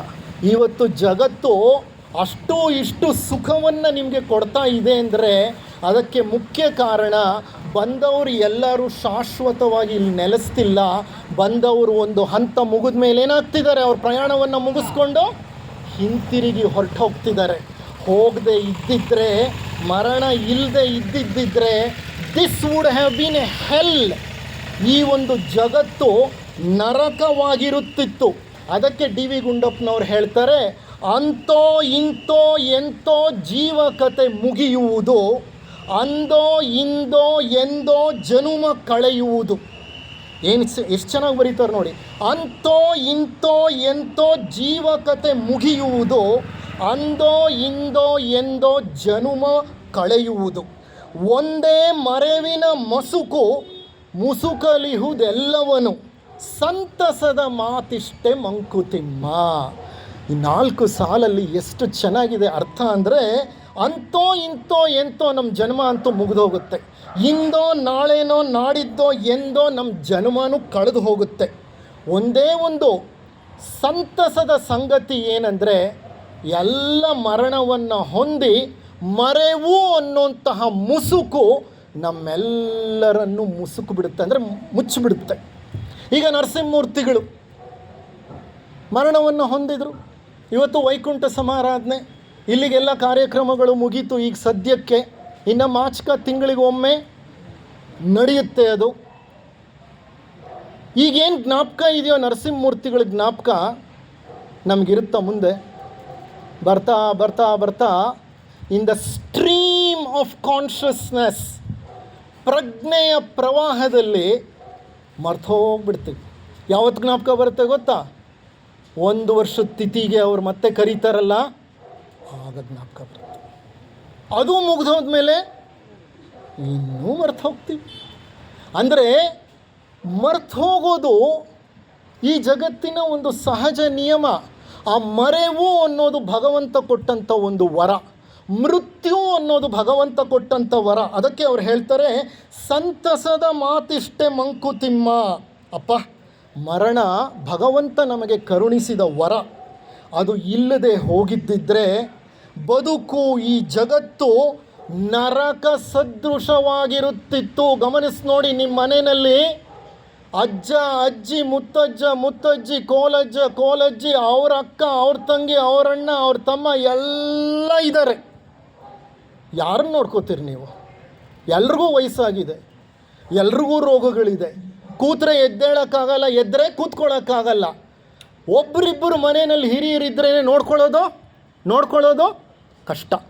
ಎಲ್ಲ ಇದ್ದಿದ್ದಿದ್ರೆ, ಮರಣವೇ ಇಲ್ಲದೆ ಹೋಗಿದ್ದಿದ್ದರೆ ಪ್ರತಿ ಮನೆಯೂ ನರಕ ಸದೃಶವಾಗಿರ್ತಿತ್ತು, ಪ್ರತಿ ಜೀವನವೂ ನರಕ ಸದೃಶವಾಗಿಬಿಡ್ತಿತ್ತು. ಹಾಗಾದರೆ ಯಾರಾದರೂ ಮರಣ ಹೊಂದಿದರೆ ನಮಗೆ ಯಾಕಷ್ಟು ದುಃಖ ಆಗುತ್ತೆ? ಹೌದು, ಮರಣ ಒಂದು ಸ್ವಾಭಾವಿಕ ಕ್ರಿಯೆ, ಒಂದು ಸಹಜ ಕ್ರಿಯೆ. ಇದು ನಿಶ್ಚಿತವಾದ ಕ್ರಿಯೆ. ಜಾತಸ್ಯ ಮರಣಂ ಧ್ರುವಂ.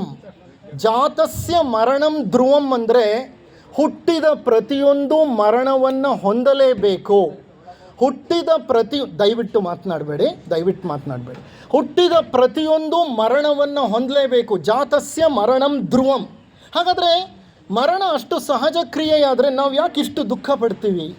ಯಾಕಂದ್ರೆ ನಮಗಷ್ಟು ಸಂತಾಪವನ್ನು ಉಂಟು ಮಾಡುತ್ತೆ? ದುಃಖಕ್ಕೆ ಕಾರಣ ಏನು ಗೊತ್ತಾ? ಆ ವ್ಯಕ್ತಿಯ ಜೊತೆ ನಾವು ಬೆಳೆಸಿಕೊಂಡಿರುವ ವ್ಯಾಮೋಹಗಳೇ ನಮ್ಮ ಎಲ್ಲ ದುಃಖಗಳಿಗೆ ಮೂಲ ಕಾರಣ. ನೀವು ಸಾಮಾನ್ಯವಾಗಿ ದುಃಖ ಯಾವಾಗ ಪಡ್ತೀರಿ ಹೇಳಿ? ಇದೊಂದೇ ದುಃಖ ಅಲ್ಲ, ಯಾವುದೇ ದುಃಖ ಆಗಲಿ ಜೀವನದಲ್ಲಿ ಯಾವಾಗ ನೀವು ದುಃಖ ಅನುಭವಿಸ್ತೀರಿ? ಯಾವ್ಯಾವುದ್ರ ಮೇಲೆ ವ್ಯಾಮೋಹಗಳಿದೆಯೋ ಆ ವ್ಯಾಮೋಹಗಳಿಂದ ಕೂಡಿದ ವಸ್ತುಗಳು ಮತ್ತು ವ್ಯಕ್ತಿಗಳು ನಿಮ್ಮೊಡನೆ ವ್ಯವಹರಿಸುವ ರೀತಿಯಲ್ಲಿ ಏರುಪೇರಾದಾಗ, ಅಥವಾ ಆ ವಸ್ತು, ವಿಷಯ, ವ್ಯಕ್ತಿಗಳನ್ನು ಕಳ್ಕೊಂಡಾಗ ಬಹಳ ದುಃಖ ಪಡ್ತೀರಿ. ನಮ್ಮ ಅಕ್ಕ ಅಂದರೆ ನಂಗೆ ತುಂಬ ಇಷ್ಟ. ಎಷ್ಟಿಷ್ಟ? ಪ್ರೀತಿ, ಪ್ರೇಮ ಎರಡೇ ಅಲ್ಲ, ವ್ಯಾಮೋಹ. ನಮ್ಮ ಅಕ್ಕ ಇಲ್ಲದೆ ಇದ್ದರೆ ನನಗೆ ಜೀವನನೇ ಇಲ್ಲ, ಅದು ವ್ಯಾಮೋಹ. ದುಡ್ಡಿಲ್ಲದೆ ಇದ್ದರೆ ನನಗೆ ಬದುಕೇ ಇಲ್ಲ, ಅದು ವ್ಯಾಮೋಹ. ಇಂಥ ಮನೆ ನಾನು ಕಟ್ಟಿದ್ದೀನಿ, ಈ ಮನೆ ಹೊಟ್ಟೋದ್ರೆ ನಾನೇನು ಮಾಡೋದು? ನಾನು ಬದುಕದೇ ಇಲ್ಲಪ್ಪ, ಅದು ವ್ಯಾಮೋಹ. ಮನೆ ಇದ್ದರೂ ಬದುಕ್ತೀನಿ, ಮನೆ ಇಲ್ಲ ಅಂದರೂ ಬದುಕ್ತೀನಿ. ಅಕ್ಕ ಇದ್ದರೂ ಬದುಕ್ತೀನಿ, ಅಕ್ಕ ಇಲ್ಲದೆ ಇದ್ದರೂ ಬದುಕ್ತೀನಿ. ಅದು ಪ್ರೀತಿ ಪ್ರೇಮ. ಪ್ರೀತಿ ಪ್ರೇಮ ಅಲ್ಲಿ ಕೊನೆ ಆಗಬೇಕು. ಅದಕ್ಕಿಂತ ಹೆಚ್ಚು ಪ್ರೀತಿ ಪ್ರೇಮವನ್ನು ಬೆಳೆಸ್ಕೊಂಡ್ರೆ ಅದು ಪ್ರೀತಿಯೂ ಅಲ್ಲ, ಪ್ರೇಮವೂ ಅಲ್ಲ, ಅದು ವ್ಯಾಮೋಹವಾಗಿಬಿಡುತ್ತೆ. ಅಂಥ ವ್ಯಾಮೋಹಗಳು ಎಲ್ಲೆಲ್ಲಿದೆಯೋ, ಎಲ್ಲೆಲ್ಲಿ ನಾವು ಯಾವುದನ್ನು ಅತಿಯಾಗಿ ಪ್ರೀತಿಸುತ್ತೇವೋ, ಅತಿಯಾಗಿ ಪ್ರೇಮಿಸುತ್ತೇವೋ, ಅದರಿಂದಲೇ ದುಃಖಗಳು ಬರೋದು. ಇವತ್ತು ಯಾರಾದರೂ ಮರಣ ಹೊಂದಿದರೆ ನಮಗೆ ದುಃಖ ಆಗತ್ತೆ ಅಂದರೆ ಅದಕ್ಕೆ ಕಾರಣ ನಮ್ಮ ವ್ಯಾಮೋಹವೇ. ವ್ಯಾಮೋಹವಿಲ್ಲದೆ ಇದ್ದರೆ ಮರಣದ ಅರ್ಥವನ್ನು ತಿಳ್ಕೊಂಡ ವ್ಯಕ್ತಿ ಆ ವ್ಯಕ್ತಿಯನ್ನು ನಿರರ್ಗಳವಾಗಿ, ಸುಲಲಿತವಾಗಿ ಕಳಿಸ್ಕೊಟ್ಟು ಬಿಡ್ತಾನೆ. ಅದಕ್ಕೆ ಇಂಗ್ಲೀಷ್ನಲ್ಲಿ ಒಂದು ಪ್ರಾವರ್ಬ್ ಇದೆ, ವ್ಯಾಮೋಹ ಬೆಳೆಸ್ಕೋಬೇಡಿ ಜೀವನದಲ್ಲಿ. ಪ್ರೀತಿ ಇರಲಿ, ಪ್ರೇಮ ಇರಲಿ, ವಾತ್ಸಲ್ಯ ಇರಲಿ, ಆದರೆ ಯಾವುದೂ ವ್ಯಾಮೋಹವಾಗಬಾರ್ದು. ಇಂಗ್ಲೀಷ್ನಲ್ಲಿ ಒಂದು ಪ್ರಾವರ್ಬ್ ಇದೆ. ಏನಂತ ಹೇಳ್ತಾರೆ ಅಂದರೆ, connected to all but attach to nothing. Connected to all but attach to nothing. ಯಾವುದ್ರ ಜೊತೆನೂ ಅಟ್ಯಾಚ್ಮೆಂಟ್ ಇಲ್ಲ, ಆದರೆ ಎಲ್ಲರ ಜೊತೆಲೂ ಕನೆಕ್ಷನ್ ಇದೆ. ಇದನ್ನೇನು ಹೇಳ್ತಾರೆ ಗೊತ್ತಾ? ನಿರ್ಲಿಪ್ತ ಭಾವ. ನಿರ್ಲಿಪ್ತ. ಜಗತ್ತಿನಲ್ಲಿ ಏನೇ ನಡೀಲಿ ನಾನು ನಿರ್ಲಿಪ್ತನಾಗಿರ್ತೇನೆ. ಬಿಕಾಸ್ ನನಗೆ ವ್ಯಾಮೋಹ ಇಲ್ಲ ಯಾವುದ್ರ ಮೇಲೂ. ಈ ವ್ಯಾಮೋಹಗಳೇ ಮರಣದ ಸಮಯದಲ್ಲೂ ನಮಗೆ ಅತೀವ ನೋವನ್ನು ಉಂಟು ಮಾಡೋದು. ಮರಣ ಹೊಂದಿದ ಮೇಲೆ ಪ್ರೇತವಾಗಿ ಮತ್ತೆ ಬಂದು ಆ ಶರೀರವನ್ನು ಸೇರಿಕೊಳ್ಳಿಕ್ಕೆ ಪ್ರಯತ್ನ ಪಡ್ತೀವಿ ನಾವು ವ್ಯಾಮೋಹ ಇದ್ದರೆ. I am telling you, the wonderful part of after death. ಮರಣ ಹೊಂದಿದ ಮೇಲೆ ನಮ್ಮ ಆತ್ಮ ಮೇಲೆದ್ದು ಪ್ರಾಣ ಶರೀರವನ್ನು ಸೇರಿಬಿಡುತ್ತೆ. ಆ ಪ್ರಾಣ ಶರೀರ ಪ್ರೇತವಾಗತ್ತೆ. ಅದಕ್ಕೆ ಪ್ರೇತ ಕರ್ಮಗಳನ್ನು ಮಾಡಿಸೋದು ಸ್ಮಶಾನದಲ್ಲಿ. ಆ ಪ್ರೇತ ನಿರ್ಗಮಿಸಲಿ, ಇಲ್ಲಿರಬಾರ್ದು, ಅದು ತನ್ನ ಮುಂದಿನ ಹಾದಿಯನ್ನು ತಾನು ಹುಡುಕಿಕೊಳ್ಳಿ ಅಂತಲೇ ಸಂಸ್ಕಾರಗಳನ್ನು ಮಾಡಿಸೋದು.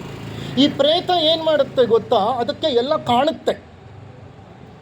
ತಿಳಿಯಾದ ನೀಲಿ ಬಣ್ಣದ ಹೊಗೆಯಾಕಾರದಲ್ಲಿರುತ್ತದು, ತೇಲ್ತಾ ಇರುತ್ತೆ. ಯಾವಾಗ ವ್ಯಾಮೋಹಗಳು ಹೆಚ್ಚಾಗಿ ಬೆಳೆಸ್ಕೊಂಡಿರ್ತೀವೋ, ಹೆಂಡತಿ, ಮಕ್ಕಳು, ಮನೆ, ಮಠ, ಬಂಧು ಬಳಗ, ಸಮಾಜ, ಸಂಸ್ಕೃತಿ, ಯಾವ್ಯಾವುದಕ್ಕೆ ನಾವು ವ್ಯಾಮೋಹ ಹೊಂದಿರ್ತೀವೋ ಆ ವ್ಯಾಮೋಹಗಳು ಆ ಪ್ರೇತವನ್ನು ಎಳೆಯುತ್ತೆ. ಮತ್ತೆ ಆ ಪ್ರೇತ ಏನು ಮಾಡುತ್ತೆ ಗೊತ್ತಾ? ಬಲವಂತವಾಗಿ ಬಂದು ಶರೀರದ ಒಳಗಡೆ ಸೇರಿಕೊಳ್ಳಿಕ್ಕೆ ಪ್ರಯತ್ನ ಪಡುತ್ತೆ. ಆದರೆ ಶರೀರ ಅದಕ್ಕೆ ಅವಕಾಶ ಕೊಡಲ್ಲ. ಯಾಕೆ ಅಂದರೆ ಶರೀರಕ್ಕೂ ಪ್ರಾಣಮಯ ಕೋಶಕ್ಕೂ, ಅಂದರೆ ಭೌತ ಶರೀರಕ್ಕೂ ಪ್ರಾಣಮಯ ಕೋಶಕ್ಕೂ ಮಧ್ಯೆ ಸಿಲ್ವರ್ ಕಾರ್ಡ್ ಅಂತ ಇರುತ್ತೆ, ರಜತ ತಂತು. ಆ ರಜತ ತಂತುವೇ ಈ ಭೌತ ಶರೀರವನ್ನು ಆ ಆತ್ಮದ ಜೊತೆ ಸೇರಿಸಿ ಇಟ್ಕೊಂಡಿರೋದು. It's a bridge between physical body and the pranic body. ಆ ಬ್ರಿಡ್ಜ್ ಕಟ್ಟಾಗೋಗುತ್ತೆ ನಾವು ಸತ್ತಾಗ. ಯಾವಾಗ ಆ ಸೇತುವೆ ಕಟ್ಟಾಗ್ಬಿಡುತ್ತೋ ಮತ್ತೆ ಪ್ರೇತ ಬಂದು ಶರೀರದ ಒಳಗಡೆ ಸೇರಿಕೊಳ್ಳಿಕ್ಕೆ ಸಾಧ್ಯ ಆಗಲ್ಲ. ಅದು ಎಷ್ಟೇ ಪ್ರಯತ್ನ ಪಟ್ಟರೂ ಅದು ಒಳಗೆ ಬರೋಕ್ಕಾಗಲ್ಲ. ಆದರೆ ಅದು ಹೊರಕ್ಕಿರೋಕ್ಕಾಗಲ್ಲ. ಯಾಕೆಂದರೆ ಅದು ಎಲ್ಲರನ್ನೂ ನೋಡ್ತಾ ಇದೆ. ಬಂಧು ಬಾಂಧವರು, ಅಕ್ಕ ತಂಗಿಯರು, ಅಣ್ಣ ತಮ್ಮಂದಿರು, ಸ್ನೇಹಿತರು ಎಲ್ಲರೂ ಬಂದಿದ್ದಾರೆ. ಹೆಣ ನನ್ನ ಶರೀರವನ್ನು ತನ್ನ ಶರೀರವನ್ನು ತಾನೇ ನೋಡುತ್ತೆ ಅದು ಮೇಲಿಂದ. ವ್ಯಾಮೋಹಗಳು ಹೆಚ್ಚಾಗಿದ್ದಾಗ ಆ ಸ್ಥಳ ಬಿಟ್ಟು ಹೋಗೋದೇ ಇಲ್ಲ ಅದು. ಅದಕ್ಕೆ ಕರ್ಮಗಳನ್ನೆಲ್ಲ ನಾವು ಮಾಡಿಸೋದು. ಇದು ಒಂದು ವಿವರಣೆ ಇರಲಿ. ಅದಕ್ಕೆ ವ್ಯಾಮೋಹಗಳನ್ನು ಬದುಕಿರೋವಾಗಲೇ ವಿಸರ್ಜಿಸುತ್ತಾ ಹೋಗಬೇಕು. Be connected to all but not get attach to anything. ಅದನ್ನು ನಿರ್ಲಿಪ್ತ ಜೀವನ ಅಂತ ಕರೀತಾರೆ. ಇದಕ್ಕೆ ಒಂದು ಸುಂದರವಾದ ಮರಳಮುನಿಯನ ಕಗ್ಗ ಇದೆ. ಆ ಕಗ್ಗದಲ್ಲಿ ಡಿ ವಿ ಗುಂಡಪ್ಪನವರು ಹೇಳ್ತಾರೆ, ಬೆತ್ತಲೆಯೇ ನೀಂ ಬಂದೆ ಬೆತ್ತಲೆಯೇ ನೀಂ ಪೋಪೆ, ಬೆತ್ತಲೆಯೇ ನೀಂ ಬಂದೆ ಬೆತ್ತಲೆಯೇ ನೀಂ ಪೋಪೆ, ವಸ್ತ್ರ ವೇಷಗಳೆಲ್ಲ ನಡುವೆ 4 ದಿನ, ಚಟ್ಟಕ್ಕೆ ನಿನ್ನ ನೇರಿಪ ಮುನ್ನ, ನೀನಾಗಿ ಕಿತ್ತೆಸೆಯೋ ಕಂತೆಗಳ ಮರುಳ ಮುನಿಯ. ಎಷ್ಟು ಸುಂದರವಾಗಿದೆ ನೋಡಿ ಈ ಕಗ್ಗ. ಬೆತ್ತಲೆಯೇ ನೀಂ ಬಂದೆ. ಯಾರಾದರೂ ಹುಟ್ಟುತ್ತಾನೆ ಡ್ರೆಸ್ ಹಾಕ್ಕೊಂಡು ಬಂದ್ರ? ವಜ್ರದ ನೆಕ್ಲೆಸ್ ಇಟ್ಕೊಂಡು ಬಂದ್ರ? ಇಲ್ಲ. ಬೆತ್ತಲೆಯೇ ನೀಂ ಬಂದೆ. ಹೇಗೆ ಹೋಗ್ತೀಯಾ? ಬೆತ್ತಲೆಯೇ ನೀಂ ಪೋಪೆ. ಸ್ಮಶಾನಕ್ಕೆ ಕರ್ಕೊಂಡು ಹೋಗಿ ಬಟ್ಟೆಗಳನ್ನೂ ತೆಗೆದು ನಿನ್ನನ್ನು ಒಳಗೆ ಹಾಕ್ಬಿಡ್ತಾರೆ. ಬೆತ್ತಲೆಯೇ ನೀಂ ಪೋಪೆ. ವಸ್ತ್ರ ವೇಷಗಳೆಲ್ಲ ನಡುವೆ 4 ದಿನ. ಈ ನಡುವೆ 4 ದಿವಸ ಜೀವನ ಅಂತ ನಾವೇನು ನಡೆಸ್ತೀವಿ, ಆಗ ಧರ್ಮಾವರಂ ಸೀರೆ, ಕಾಂಜೀವರಂ ಸೇರೆ, ರೇಮಾಂಡ್ ಸೂಟಿಂಗ್ಸು ಇವೆಲ್ಲ ಹಾಕತ್ತೀವಿ. ವಸ್ತ್ರಗಳು, ವೇಷಗಳು. ಎಂಥ ವೇಷಗಳು? ಯಾರಿಗೋ ನನ್ನ ತಂದೆ, ಯಾರಿಗೋ ನಾನು ಅಣ್ಣ, ಇನ್ಯಾರಿಗೋ ನನ್ನ ತಮ್ಮ, ಮತ್ತಾರಿಗೋ ನಾನು ಟೀಚರು, ಇನ್ಯಾರಿಗೋ ಒಬ್ರಿಗೆ ಡಾಕ್ಟ್ರು, ಮತ್ತಾರಿಗೋ ಒಬ್ಬ ನಾನು ಬಂಧು ಬಳಗ. ಪ್ರತಿಯೊಬ್ಬರಿಗೂ ಈ ಬಂಧನಗಳಿವೆ, ಈ ಎಲ್ಲ ಒಂದು ರೀತಿಯ ಸಂಬಂಧಗಳಿವೆ. ಇದೆಲ್ಲ ವೇಷಗಳೇ. ಯಾರಿಗೋ ತಂದೆಯಾಗಿ ಆ್ಯಕ್ಟಿಂಗ್ ಮಾಡ್ತೀನಿ, ಯಾರಿಗೋ ನಾನು ತಮ್ಮನಾಗೆ ಆ್ಯಕ್ಟಿಂಗ್ ಮಾಡ್ತೀನಿ, ಇನ್ಯಾರಿಗೋ ನಾನು ಅಣ್ಣನಾಗೆ ಆ್ಯಕ್ಟಿಂಗ್ ಮಾಡ್ತೀನಿ. ಇದೆಲ್ಲ ಬೇಕು. ವಸ್ತ್ರ ವೇಷಗಳೆಲ್ಲ ನಡುವೆ 4 ದಿವಸ ಅಷ್ಟೇ. ಚಟ್ಟಕ್ಕೆ ನಿನ್ನ ನೇರಿಪ ಮುನ್ನ. ನಿನ್ನನ್ನು ಚಟ್ಟಕ್ಕೆ ಒಂದಲ್ಲ ಒಂದು ದಿವಸ ಹತ್ತಿಸ್ತಾರಪ್ಪ. ನಿನ್ನನ್ನು ಚಟ್ಟಕ್ಕೆ ಹತ್ತಿಸೋ ಮೊದಲು ನೀನೇನು ಮಾಡಬೇಕು ಗೊತ್ತಾ? ನಿನ್ನನ್ನು ಚಟ್ಟಕ್ಕೆ ಏರಿಸುವ ಮುನ್ನ ನೀನಾಗಿ ಕಿತ್ತೆಸೆಯೋ ಕಂತೆಗಳ ಮರುಳ ಮುನಿಯ. ನೀನೇ ಕಿತ್ತೆಸೆಯಪ್ಪ ಕಂತೆಗಳನ್ನು. ಕಂತೆಗಳು ಅಂದರೆ ಏನು ನಿಮ್ಗೆ ಗೊತ್ತಾ? ಕಂತೆ ಅಂದರೆ ಏನಂತ? ಹಿಂದಿನ ಕಾಲದಲ್ಲಿ ಹಳ್ಳಿ ಜನ ಹೊಲಕ್ಕೆ ಹೋಗ್ತಿದ್ರು. ಹೊಲಕ್ಕೆ ಹೋಗಿ ಅಲ್ಲಿ ಹುಲ್ಲನ್ನು ಕೀಳ್ತಿದ್ರು. ಕಿತ್ತೆಲ್ಲ ಹುಲ್ಲನ್ನು ಸೇರಿಸಿ ಏನು ಮಾಡ್ತಿದ್ರು? ಕಂತೆ ಕಟ್ತಿದ್ರು. ಕಂತೆ ಅಂದರೆ ನಾವು ಮಾಡ್ಕೊಂಡಿರೋ ವ್ಯಾಮೋಹಗಳು. ನಾವು ಹಾಗೆ ವ್ಯಾಮೋಹಗಳೆಂಬ, ಆಶೆಗಳೆಂಬ, ಅನುರಾಗಗಳೆಂಬ, ಸ್ವಾರ್ಥವೆಂಬ ಕಂತೆಗಳನ್ನು ಕಟ್ಬಿಟ್ಟಿದ್ದೀವಿ. ಆ ಕಂತೆಗಳನ್ನು ನೀನಾಗಿ ಕಿತ್ತೆಸೆಯೋ ಅಪ್ಪ. ನಿನ್ನನ್ನು ಚಟ್ಟಕ್ಕೇರ್ಸೋಕ್ಕೆ ಮೊದಲಾದರೂ ನೀನು ನಿನ್ನ ಎಲ್ಲ ವ್ಯಾಮೋಹಗಳನ್ನು ಕಿತ್ತು ಬಿಸಾಕಪ್ಪ. ರಜನೀಶ್ರು ಒಂದು ಸಣ್ಣ ಕತೆ ಹೇಳ್ತಾರೆ. ಒಬ್ಬ ಶ್ರೀಮಂತನಿದ್ದ, ಅವನು ಮರಣ ಹೊಂದ್ಬಿಟ್ಟ. ಬಹಳ ಶ್ರೀಮಂತ, 4 ಜನ ಗಂಡು ಮಕ್ಕಳು. ಅವನು ಮರಣ ಬೇಕಾದಷ್ಟು ಜನ ಸೇವಕರು, ಮನೆಯಲ್ಲಿ ಹೆಂಡತಿ, ಸೊಸೆಯಂದಿರು, ಮೊಮ್ಮಕ್ಕಳು ಎಲ್ಲ ಇದ್ದರು, ಸುಖವಾಗಿ ಜೀವನ ಮಾಡಿದ್ದ. ಆದರೆ ಅಪ್ಪಟ ವ್ಯಾಪಾರಿ ಅವನು ಮರಣ ಹೊಂದಿಬಿಟ್ಟ. ಮರಣ ಹೊಂದುವಂಥ ಸಂದರ್ಭ ಬಂತು. ಆಮೇಲೆ ಮರಣ ಹೊಂದುವಂಥ ಸಂದರ್ಭ ಬಂತು. ಅವನನ್ನು ಹಾಸಿಗೆ ಮೇಲೆ ಮಲಗಿಸಿದ್ದಾರೆ. ಇನ್ನೇನು ಮೃತ್ಯುವಿನ ಹೆಜ್ಜೆಯ ಸಪ್ಪಳ ಕೇಳ್ತಿದೆ. ಇನ್ನು ಕೆಲವು ನಿಮಿಷಗಳಲ್ಲಿ ಅವನು ಮರಣ ಹೊಂದುತ್ತಾನೆ. ಅಪ್ಪ, ನೀನು ಮರಣ ಹೊಂದುವಂತಹ ಸಮಯ ಬಂದುಬಿಟ್ಟಿದೆ ಅಂತ ಯಾರೋ ಹೇಳ್ತಾರೆ. ಅಲ್ಲಿ ಬಂದಂತಹ ವೈದ್ಯರು ತಕ್ಷಣ ಅವನು ಹೇಳ್ತಾನೆ, ಎಲ್ಲಿ ನನ್ನ ದೊಡ್ಡ ಮಗನನ್ನು ಕರೀರಿ. ದೊಡ್ಡ ಮಗನನ್ನು ಕರೀತಾರೆ. ಅವನು ಬಂದು ನಿಂತ್ಕೋತಾನೆ, ದೊಡ್ಡ ಮಗನನ್ನು ನೋಡ್ತಾನೆ. ಆಮೇಲೆ ಎಲ್ಲಿ ನನ್ನ 2ನೇ ಮಗನನ್ನು ಕರೀರಿ ಅಂತಾನೆ. 2ನೇ ಮಗ ಬಂದು ನಿಂತ್ಕೋತಾನೆ, ಅವನನ್ನು ನೋಡ್ತಾನೆ. 3ನೇ ಮಗನನ್ನು ಕರೀರಿ ಅಂತಾನೆ. 3ನೇ ಮಗ ಬಂದು ನಿಂತ್ಕೋತಾನೆ, ಅವನನ್ನು ನೋಡ್ತಾನೆ ಕಣ್ಬಿಟ್ಟು.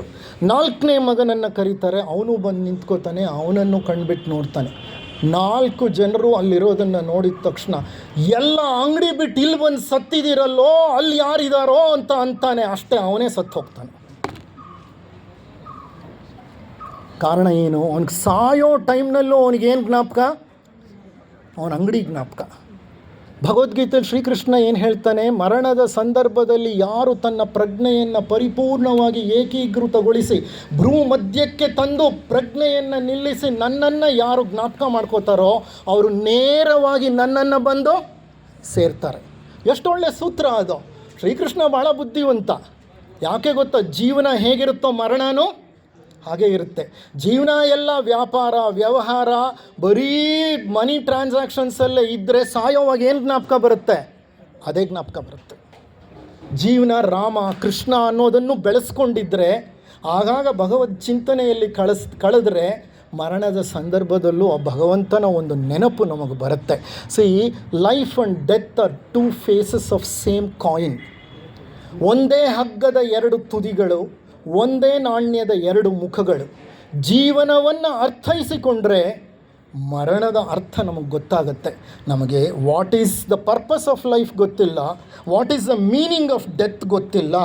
ನಮಗೆ ಎಲ್ಲವೂ ಅತಿಯೇ. ವ್ಯಾಮೋಹಗಳು ಅಂದರೆ ವಿಪರೀತ ವ್ಯಾಮೋಹಗಳನ್ನು ಬೆಳೆಸ್ಕೊಂಡು ಬಿಟ್ಟಿದ್ದೇವೆ ನಾವು. ಈ ವ್ಯಾಮೋಹಗಳು ಹರಿಯುವ ತನಕ ನಮಗೆ ವೈರಾಗ್ಯ ಸಿದ್ಧಿಸುವುದಿಲ್ಲ. ವ್ಯಾಮೋಹಕ್ಕೆ ಮುಖ್ಯ ಕಾರಣ ಏನು? ಸಮತ್ವ ಇಲ್ಲ, ಅತಿ. ಎಲ್ಲವನ್ನೂ ಅತಿ ಮಾಡ್ಕೊಂಡಿರ್ತೀವಿ. ಒಂದು ಗಾದೆ ಇದೆ ಸಂಸ್ಕೃತದಲ್ಲಿ, ಅತಿ ಸರ್ವತ್ರ ವರ್ಜಯೇತ್. ಅತಿ ಸರ್ವತ್ರ ವರ್ಜಯೇತ್ ಅಂದರೆ ಎಲ್ಲ ಜಾಗಗಳಲ್ಲೂ ಅತಿಯನ್ನು ಬಿಡಬೇಕು. ಪ್ರೀತಿ ಪ್ರೇಮ ಇರಲಿ, ಆದರೆ ಅದು ವ್ಯಾಮೋಹ ಆಗದೆ ಇರಲಿ. ಅದಕ್ಕೊಂದು ಡಿಫ್ರೆನ್ಸ್ ಇದೆ.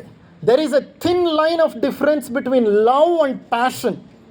Have love but not passion. Passion is the next stage of love, where you get attached to the substance that you like extremely, and it becomes increasingly difficult for you to get detached. ಅದಕ್ಕೆ ಕೃಷ್ಣ ಭಗವದ್ಗೀತೆಯಲ್ಲಿ ಸುಂದರವಾಗಿ ಹೇಳ್ತಾನೆ, ಯೋಗಸ್ಥಃ ಕುರು ಕರ್ಮಾಣಿ ಯೋಗಸ್ಥಃ ಕುರು ಕರ್ಮಾಣಿ ಸಂಗಂ ತ್ಯಕ್ತ್ವಾ ಧನಂಜಯ ಸಿದ್ಧ್യോ ಸಮೋ ಭೂತ್ವಾ ಸಮತ್ವಂ ಯೋಗ ಉಚ್ಯತೆ. ಭಗವದ್ಗೀತೆಯ gems ಇದು. Gems ಅಂದರೆ they are the pearls of Bhagavad Gita. They are the nuggets of Bhagavad Gita. Nuggets ಅಂದರೆ ಅನರ್ಘ್ಯ ರತ್ನಗಳು. ಹೌದು. ಯಾವುದು? ಸಮತ್ವಂ ಯೋಗ ಉಚ್ಯತೆ. ಏನು ಸಮತ್ವಂ ಯೋಗ ಉಚ್ಯತೆ ಅಂದರೆ ಯಾವುದರಲ್ಲೂ ಅತಿ ಬೇಡ, ಎಲ್ಲ ಜಾಗದಲ್ಲಿ ಬ್ಯಾಲೆನ್ಸ್ ಮಾಡು. Never emotionally go berserk. Don't get emotionally excited. Don't exaggerate things. ಜಗತ್ತು ಹೇಗಿದೆಯೋ ಅದನ್ನು ಹಾಗೆ ನೋಡು. ಅದನ್ನು ಡೋಂಟ್ ಎಕ್ಸಾಗರೇಟ್. ಎಷ್ಟೋ ಸಂದರ್ಭಗಳಲ್ಲಿ ಜೀವನದಲ್ಲಿ ಕೆಲವು ಘಟನೆಗಳು ನಡೆದಾಗ, ಆಘಾತಗಳಾದಾಗ ಹುಚ್ಚರಂತೆ ಆಡ್ಬಿಡ್ತೇವೆ ನಾವು. ಭಾವೋದ್ರೇಕವನ್ನು ಹೊಂದಿಬಿಡ್ತಾರೆ ಕೆಲವರು. ಎಷ್ಟು ಭಾವೋದ್ರೇಕ ಅಂತಂದರೆ ಹುಚ್ಚಾಗಿ ಆಡಿ ಅವರೂ ತಮ್ಮ ಸಮಸ್ಥಿತಿಯನ್ನು ಕಳ್ಕೋತಾರೆ, ಪರಿಸರವನ್ನು ಹಾಳು ಮಾಡ್ತಾರೆ, ಇತರ ವ್ಯಕ್ತಿಗಳ ಮೇಲೂ ದಾಳಿ ಮಾಡಿಬಿಡ್ತಾರೆ. ಬೇರೆ ವ್ಯಕ್ತಿಗಳು ಸಮಸ್ಥಿತಿ ಕಳ್ಕೊಳ್ಳೋಂತಹ ಪರಿಸ್ಥಿತಿ ಬಂದುಬಿಡುತ್ತೆ. That is a reason why striking balance in life is very very very important. ಈ ಸಂದರ್ಭದಲ್ಲಿ ನಾ ಏನು ಹೇಳ್ತೇನೆ ಅಂದರೆ, be connected to everything but don't attach to everything. ಅದು ಸ್ಥಿತಪ್ರಜ್ಞ ಸ್ಥಿತಿ, ಅದನ್ನು ನಿರ್ಲಿಪ್ತ ಭಾವ ಅಂತಾರೆ. ಅಂದರೆ ಎಲ್ಲರೊಡನೆ ಇರಬೇಕು, ಇರದಂತೆ ಇರಬೇಕು. ಎಲ್ಲರೊಡನೆ ಇರಬೇಕು, ಇರದಂತೆ ಇರಬೇಕು. ಮಾಡೋದೆಲ್ಲ ಮಾಡಬೇಕು, ಮಾಡದಂತಿರಬೇಕು. ಎಷ್ಟು ಕಷ್ಟ ಗೊತ್ತಾ? ಎಲ್ಲ ಮಾಡ್ತಿರಬೇಕು, ಆದರೆ ಮಾಡ್ತಿರೋ ನಾನು ಅನ್ನೋ ಭಾವ ಇರಬಾರ್ದು. ಮತ್ತು ಮಾಡ್ತಿದ್ದೀನಿ ಅನ್ನೋಂತಹ ಒಂದು ಭಾವವು ನಮ್ಮಲ್ಲಿರಬಾರ್ದು. ಮಾಡಬೇಕಾಗಿರೋದು ಕರ್ತವ್ಯ, ನಾನು ಮಾಡ್ತಾ ಇದ್ದೇನೆ, ಅದರಲ್ಲಿ ಉತ್ಪ್ರೇಕ್ಷೆ ಏನು ಬೇಡ. ಇದಕ್ಕೆ ಸಂಬಂಧಪಟ್ಟ ಹಾಗೆ ಮಾಡುವಂತಿರಬೇಕು, ಮಾಡದಂತಿರಬೇಕು, ಮಾಡುವ ಮಾಟದಲ್ಲಿ ನಾನಿಲ್ಲದಂತಿರಬೇಕು. ಒಂದು ಸುಂದರವಾದಂಥ ಬಸವಣ್ಣನವರ ವಚನ ಇದೆ. ಆ ವಚನವನ್ನು ಡಾಕ್ಟರ್ ಜ್ಯೋತಿಯವರು ಹಾಡ್ತಾರೆ. ಅದಾದಮೇಲೆ 10 ನಿಮಿಷಗಳ ಕಾಲ ಮಾತನಾಡಿ ಈ ಒಂದು ಸತ್ಸಂಗವನ್ನು ಮುಕ್ತಾಯ ಮಾಡ್ತಾನೆ.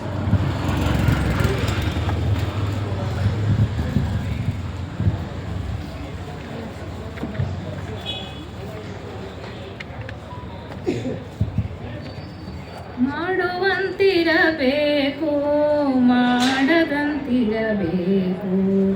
ಮಾಡುವಂತಿರಬೇಕು, ಮಾಡದಂತಿರಬೇಕು. ಮಾಡುವ ಮಾಟದಲ್ಲಿ ತಾನಿಲ್ಲದಂತಿರಬೇಕು, ಮಾಡುವ ಮಾಟದಲ್ಲಿ ತಾನಿಲ್ಲದಂತಿರಬೇಕು. ಮಾಡುವಂತಿರಬೇಕು, ಮಾಡದಂತಿರಬೇಕು. ಕೂಡಲ ಸಂಗಮ ನೆನೆಯುತ ನೆನೆಯುತ ನೆನೆಯುತ ನೆನೆಯುತ ನೆನೆಯದಂತಿರಬೇಕು. ಕೂಡಲ ಸಂಗನ ನೆನೆಯುತ ನೆನೆಯುತ ನೆನೆಯುತ ನೆನೆಯುತ ನೆನೆಯದಂತಿರಬೇಕು. ಮಾಡುವಂತಿರಬೇಕು, ಮಾಡದಂತಿರಬೇಕು.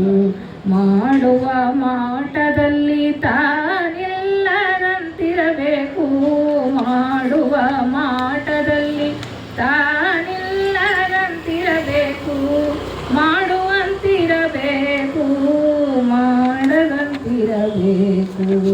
ಮಾಡುವಂತಿರಬೇಕು, ಮಾಡದಂತಿರಬೇಕು. Thank you.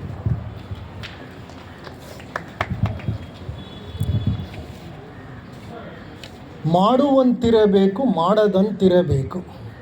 ಮಾಡದೇ ಇದ್ದರೂ ನಾನು ಮಾಡಿದ್ದೀನಿ ಅಂತ ಹೇಳ್ಕೊಳ್ಳುವಂತಹ ಎಷ್ಟೋ ಸಂದರ್ಭಗಳು, ಎಷ್ಟೋ ಸಂಗತಿಗಳು, ಎಷ್ಟೋ ಜನರನ್ನು ನಾವು ನೋಡಿದ್ದೇವೆ.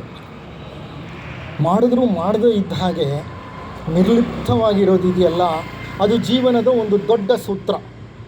ನಿಮಿತ್ತ ಮಾತ್ರಂ ನಿರ್ಲಿಪ್ತ ಜೀವನಂ, ನಿಮಿತ್ತ ಮಾತ್ರಂ ನಿರ್ಲಿಪ್ತ ಜೀವನಂ. ಇದು ಸೂತ್ರ, ಬದುಕಿಗೆ ಸೂತ್ರ ಇದು. ನಿಮಿತ್ತ ಮಾತ್ರ ಅಂದರೆ ಏನು? ಪ್ರತಿಯೊಬ್ಬರ ಜೀವನನೂ ಒಂದು ಗಾಳಿಯ ಬುಡ್ಡೆ ಇದ್ದ ಹಾಗೆ. ಬಕೆಟಲ್ಲಿ ನೀರು ಹಾಕಿದ್ದೀರಿ, ದಯವಿಟ್ಟು ಮಾತಾಡಬೇಡಿ ಪ್ಲೀಸ್. ಒಂದು ಬಕೆಟಲ್ಲಿ ನೀರು ಹಾಕಿದ್ದೀವಿ, ಇದು ಸತ್ಸಂಗ. ನೀರಿನಲ್ಲಿ ನಾವು ಸೋಪಿನ ಪೌಡ್ರ್ ಹಾಕಿದ್ದೀವಿ, ಕಲಸಿದ್ದೀವಿ, ಏನು ಬರುತ್ತಲ್ಲಿ?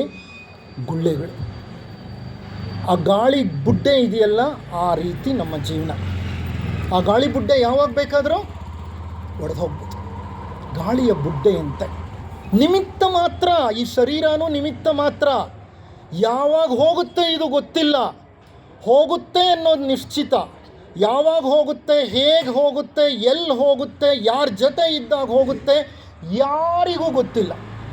ನಾನು ದುಬೈಯಲ್ಲಿದ್ದೆ ಒಂದು 3 ವರ್ಷ. ನನಗೆ ಪರಿಚಯ ಇರೋರೊಬ್ಬರು, ಅದೊಂದು 28-30 ಅಂತಸ್ತಿನ ಒಂದು ದೊಡ್ಡ ಬಿಲ್ಡಿಂಗು. ಆ ಬಿಲ್ಡಿಂಗಲ್ಲಿ ಮೇಲೆ ಆಫೀಸು, 24ನೇ ಫ್ಲೋರ್ನಲ್ಲೇನೋ ಅವ್ರದ್ದು ಆಫೀಸ್ ಅಂತ ಅನಿಸುತ್ತೆ ನನಗೆ. ಇಬ್ಬರು ಫ್ರೆಂಡ್ಸು, ಅವರು ಅಲ್ಲೇ ಕೆಲಸ ಮಾಡ್ತಾ ಇರೋರು. ಒಟ್ಟಿಗೆ ಹೋದರು ಬೆಳಿಗ್ಗೆ ಕೆಲಸಕ್ಕೆ. ಲಿಫ್ಟ್ ಹತ್ತಿದ್ರು. ಒಬ್ಬ ಹತ್ತದ ಫ್ರೆಂಡು ಇನ್ನೊಬ್ಬ ಫ್ರೆಂಡ್ಗೆ, ಅವ್ರಿಗೆ ಇನ್ನೊಬ್ಬ ಫ್ರೆಂಡ್ ಯಾರೋ ಸಿಕ್ಕದ. ಅವನೇನೋ ಮಾತಾಡೋಕ್ಕೆ ಶುರು ಮಾಡ್ದ, ಬಾರೋ ಇಲ್ಲಿ ಅಂತ. ಇವನೇನು ಮಾಡ್ದ, ಅವನ್ನ ನೀನು ಹೋಗು ಅಂತ ಕಳಿಸ್ದ. ಇವನು ಅವ್ರ ಜೊತೆ ಮಾತನಾಡ್ಕೊಂಡು ಇವನು ಇಲ್ಲಿ ಕೆಳಗೆ ನಿಂತ್ಕೊಂಡ. ಲಿಫ್ಟ್ ಹತ್ತದ್ನಲ್ಲ, 24ನೇ ಫ್ಲೋರ್ಗೆ ಹೋಗಬೇಕಾಗಿರೋನು, ಅವನು ಮೇಲೆ ಹೊಟ್ಟೋದ. 24ನೇ ಫ್ಲೋರ್ ಡೋರ್ ಓಪನ್ ಆದರೆ ಅವನ ಶರೀರ ಕೆಳಗೆ ಬಿದ್ದಿತ್ತು, ಬಾಯಿ ತುಂಬ ಜೊಲ್ಲಿತ್ತು, ಸತ್ತು ಬಿದ್ದಿದ್ದ ಅವನು.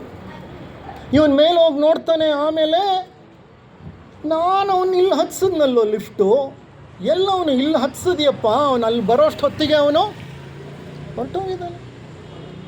ಮರಣ ಯಾವ ಸಮಯದಲ್ಲಿ ಬರುತ್ತೆ ನಮಗೆ ಗೊತ್ತಿಲ್ಲ. ಅದಕ್ಕೋಸ್ಕರಲೇ ಬದುಕಿರೋವಾಗ ಮರಣಕ್ಕೆ ಸಿದ್ಧತೆಗಳನ್ನು ಮಾಡ್ಕೋಬೇಕು ನಾವು. ಎಂಥ ಸಿದ್ಧತೆ? ಅಯ್ಯೋ ನಾನು ಮರಣ ಹೊಂದಿದ ಮೇಲೆ ನನ್ನ ಪಲ್ಲಕ್ಕಿಲಿ ಕೂಡಿಸಿ ಮೆರವಣಿಗೆ ಮಾಡಬೇಕು ಅಂತ ದುಡ್ಡು ಗಿಡ್ಡು ಎಲ್ಲಾದರೂ ಬ್ಯಾಂಕಲ್ಲಿ ಇಡೋಕ್ಕೆ ಶುರು ಮಾಡಿಬಿಡಬೇಡಿ. ಮರಣಕ್ಕೆ ಸಿದ್ಧತೆ ಅಂದರೆ ನಮ್ಮ ಜೀವನ ಪರಿಶುದ್ಧವಾಗಬೇಕು. ನಮ್ಮ ಜೀವನ ಮರಣವನ್ನು ಎದುರಿಸಲು ಬೇಕಾದಂತಹ ಒಂದು ಪರಿಪಕ್ವತೆಯನ್ನು ಪಡಿಬೇಕು. ಅದಕ್ಕೆ ಡಿ ವಿ ಗುಂಡಪ್ಪನವರು ತಮ್ಮ ಕಗ್ಗದಲ್ಲಿ ಹೇಳ್ತಾರೆ, ಒಂದು ಅಗಳು ಹೆಚ್ಚಿರೋದು, ಒಂದು ಅಗಳು ಕೊರೆ ಇರೋದು, ಒಂದು ಅಗಳು ಹೆಚ್ಚಿರೋದು, ಒಂದು ಅಗಳು ಕೊರೆ ಇರೋದು, ತಿಂದು ನಿನ್ನ ಅನ್ನ ಋಣ ತೀರುತ್ತಲೆ ಪಯಣ, ಹಿಂದಾಗದೊಂದು ಕ್ಷಣ ಮುಂದಕ್ಕುಂ ಕಾದಿಹದು, ಸಂದ ಲೆಕ್ಕವದೆಲ್ಲ ಮಂಕುತಿಮ್ಮ. ಒಂದು ಅಗಳು ಹೆಚ್ಚಿರೋದು, ಒಂದು ಅಗಳು ಕೊರೆ ಇರೋದು. ಅಪ್ಪ ನಿನಗೆ ಋಣ ಅಂತ ಬರೆದುಬಿಟ್ಟಿದ್ದಾನೆ ದೇವರು. ಎಂಥ ಋಣ? ಅನ್ನದ ಋಣ. ಆ ಅನ್ನದ ಋಣ ಹೇಗಿರುತ್ತೆ ಅಂದರೆ, ಒಂದು ಅನ್ನದ ಕಾಳನ್ನು ನೀನು ಹೆಚ್ಚಾಗಿ ತಿನ್ನಲಿಕ್ಕೆ ಸಾಧ್ಯ ಇಲ್ಲ, ಒಂದು ಅನ್ನದ ಕಾಳನ್ನ ಕಡಿಮೆ ತಿನ್ನೋಕ್ಕೂ ಸಾಧ್ಯ ಇಲ್ಲ. ಅದು ನಿನಗೆ ಲೆಕ್ಕ ಮಾಡಿ ಕೊಟ್ಟು ಕಳಿಸ್ಬಿಟ್ಟಿದ್ದಾನೆ. ಆ ಲೆಕ್ಕ ಮುಗಿದ ತಕ್ಷಣ ಒಂದು ಅಗುಳು ಹೆಚ್ಚಿರೋದು, ಒಂದು ಅಗುಳು ಕೊರೆ ಇರೋದು, ತಿಂದು ನಿನ್ನ ಅನ್ನ ಋಣ ತೀರುತ್ತಲೇ ಪಯಣ. ಆ ಋಣ ಮುಗಿದ ತಕ್ಷಣ ಹೊರಡ್ತಾ ಇರಬೇಕು. ನಿನ್ನ ಟ್ರಿಪ್ಪು ಸ್ಟಾರ್ಟ್ ಆಗತ್ತೆ, ನಿನ್ನ ವೀಸಾ ಗ್ರ್ಯಾಂಟ್ ಆಗಿಬಿಟ್ಟಿದೆ, your travel plan is clear in front of you. ನೀನು ಇಲ್ಲಿರಂಗಿಲ್ಲ, ತೀರುತ್ತಲೇ ಪಯಣ. ಹಿಂದಾಗದೊಂದು ಕ್ಷಣ ಮುಂದಕ್ಕುಂ ಕಾದಿಹದು. ಹಿಂದಾಗದೊಂದು ಕ್ಷಣ ಅಂದರೆ, ಅಪ್ಪ ನನಗೆ ಕ್ಯಾನ್ಸರ್ ಬಂದುಬಿಟ್ಟಿದೆ, ನನಗೆ ಈ ಭೀತಿ, ಈ ಭಯ, ಈ ಕಾಯಿಲೆ, ಈ ನೋವು, ಈ ಸಂಕಟ ತಡ್ಕೊಳಕ್ಕಾಗ್ತಿಲ್ಲ, ದಯವಿಟ್ಟು ನನ್ನನ್ನು ಬೇಗ ಕರ್ಕೊಂಡು ಹೊರಟೋಗು. ನೋ, ನಿನ್ನ ಅನ್ನದ ಋಣ ಇನ್ನೂ ಮುಗ್ದಿಲ್ಲ. ಮುಗಿಯೋ ತನಕ ನೀನು ಇರಲೇಬೇಕು. ನೀನು ಕ್ಯಾನ್ಸರ್ ಆದರೂ ಇರಲಿ, HIV ಆದರೂ ಇರಲಿ, ಮತ್ತೇನಾದರೂ ಇರಲಿ, ನೀನು ಅನುಭವಿಸ್ಬೇಕಾಗಿರೋದೆಲ್ಲ ನಿನ್ನ ಕರ್ಮಗಳ ಪಟ್ಟಿ ಇದೆ. ಅದು ಮುಗಿಯೋ ತನಕ ನೀನು ಇರಬೇಕು. ಅಂದರೆ you can't prepone the death. ಹಾಗಾದರೆ ಹಿಂದಾಗದೊಂದು ಕ್ಷಣ ಮುಂದಕ್ಕುಂ ಕಾದಿಹದು. ಪೋಸ್ಟ್ಪೋನು ಮಾಡೋಕ್ಕಾಗಲ್ಲ, ಮುಂದೇನೂ ಮಾಡೋಕ್ಕಾಗಲ್ಲ. ಅಯ್ಯೋ ನನ್ನ ಮೊಮ್ಮಗನ ಮದುವೆ ಇದೆ, ಇನ್ನು ನನ್ನ 4 ತಿಂಗಳು ಬಿಟ್ಟುಬಿಡು, ನನ್ನ ಮೊಮ್ಮಗನ ಮದುವೆ ನೋಡಿಬಿಡ್ತೀನಿ, ಒಬ್ಬನೇ ನನ್ನ ಮೊಮ್ಮಗ. ಬಿಡ್ತಾನ ಭಗವಂತ? ಕರ್ಮದೇವತೆಗಳು ಬಿಡ್ತಾರಾ? ಇಲ್ಲ. ನಿನ್ನ ಕರ್ಮ ಮುಗೀತು, ನಿನ್ನ ಲೆಕ್ಕ ಚುಪ್ತಾ ಆಯಿತು, ನಿನ್ನ ಅಕೌಂಟ್ 0 ಆಯಿತು. ಇನ್ನು ನಿನಗೆ ಒಂದು ಕ್ಷಣ ಕಾಲ ಇಲ್ಲಿರಲಿಕ್ಕೆ ಸಾಧ್ಯವಿಲ್ಲ. ಋಣ ಮುಗಿದ ಮೇಲೆ ಕ್ಷಣ ಸಹ ಇರಲಿಕ್ಕಾಗಲ್ಲ. ಋಣ ಮುಗಿದ ಮೇಲೆ ಕ್ಷಣ ಸಹ ಇರಲಿಕ್ಕಾಗಲ್ಲ. ಮುಗೀತು ಅಲ್ಲಿಗೆ. ಅದಕ್ಕೆ ಅವರು ಅಷ್ಟು ಚೆನ್ನಾಗಿ ಬರೆದಿದ್ದಾರೆ, ಹಿಂದಾಗದೊಂದು ಕ್ಷಣ ಮುಂದಕ್ಕುಂ ಕಾದಿಹದು. ಕೊನೆ ವಾಕ್ಯ ತುಂಬ ಚೆನ್ನಾಗಿದೆ, ಸಂದ ಲೆಕ್ಕವದೆಲ್ಲ ಮಂಕುತಿಮ್ಮ. ಅದೆಲ್ಲ ನಾವು ಸಲ್ಲಿಸಿದ ಲೆಕ್ಕ, ನಾವು ಚುಪ್ತ ಮಾಡಿದ ಲೆಕ್ಕ. ಅಕೌಂಟ್ ಪೂರ್ತಿ ಮುಗಿದಾದಮೇಲೆ, 0 ಬ್ಯಾಲೆನ್ಸ್ ಆದಮೇಲೆ, ನಿಂದು ಯಾವುದು ಲೋನ್ ಇಲ್ಲಪ್ಪ, ನೀನು ದುಡ್ಡು ಕಟ್ತೀನಿ ಅಂದ್ರೂ ನಾನು ತಗೊಳ್ಳಿಕ್ಕೆ ಸಾಧ್ಯ ಇಲ್ಲ ಅಂತ ಹೇಳುತ್ತೆ ಬ್ಯಾಂಕು. ಅಂಥ ಪರಿಸ್ಥಿತಿಯನ್ನು ತಲುಪಿದಾಗ ನಾವು ಈ ಜಗತ್ತನ್ನು ಬಿಟ್ಟು ಮುಂದೆ ಹೋಗಬೇಕಾಗತ್ತೆ. ಹಾಗಾಗಿ ಆತ್ಮೀಯರೇ, ಸೋದರ ಸೋದರಿಯರೇ, ಇಂದಿನ ಈ ಒಂದು ಸತ್ಸಂಗದಲ್ಲಿ ನಾವು ಅರ್ಥ ಮಾಡಿಕೊಂಡ 3 ಮುಖ್ಯ ವಿಷಯಗಳು: ಆತ್ಮ ಅವಿನಾಶಿ, ಆತ್ಮ ಅನಂತ ಪ್ರಯಾಣದಲ್ಲಿದೆ, ಆತ್ಮ ನಿರಾಕಾರ ಸೂಕ್ಷ್ಮ ಒಂದು ತತ್ವ, ಆ ಆತ್ಮವು ಮಾತ್ರ ಸತ್ಯ, ಉಳಿದದ್ದೆಲ್ಲ ಮಿಥ್ಯ. ಉಳಿದದ್ದೆಲ್ಲ ಮಿಥ್ಯ. ಹೆಂಡತಿ, ಮಕ್ಕಳು, ತಂದೆ, ತಾಯಿ, ಅಕ್ಕ, ತಂಗಿ, ಅಣ್ಣ, ತಮ್ಮ, ಬಂಧು, ಬಳಗ, ನಿನ್ನ ಮನೆ, ನಿನ್ನ ಸಂಪತ್ತು, ನಿನ್ನ ಆಸ್ತಿ ಪಾಸ್ತಿ, ಬಿರುದು, ಬಾವಲಿ, ಪದವಿ, ಕೀರ್ತಿ ಎಲ್ಲ ಟೆಂಪರರಿ. ನೀ ಸತ್ತ ಮೇಲೆ ಇದು ಯಾವುದಕ್ಕೂ ಬೆಲೆ ಇಲ್ಲ. It is of absolutely no use. You are the only one who is truth. You ಅಂದರೆ ಯಾರು? My soul. Only the soul is the truth. ಆತ್ಮ ಮಾತ್ರ ಬ್ರಹ್ಮನ ಒಂದು ರೂಪ, ಬ್ರಹ್ಮನ ಒಂದು ಸ್ವರೂಪ. ಅದನ್ನು ಬಿಟ್ಟರೆ ಮಿಕ್ಕಿದ್ದು ಎಲ್ಲ ಮಿಥ್ಯ. ಎರಡನೇದು, ಮರಣ ಅನ್ನೋದು ಒಂದು ಖಚಿತವಾದ ಸತ್ಯ. It's an ugly truth.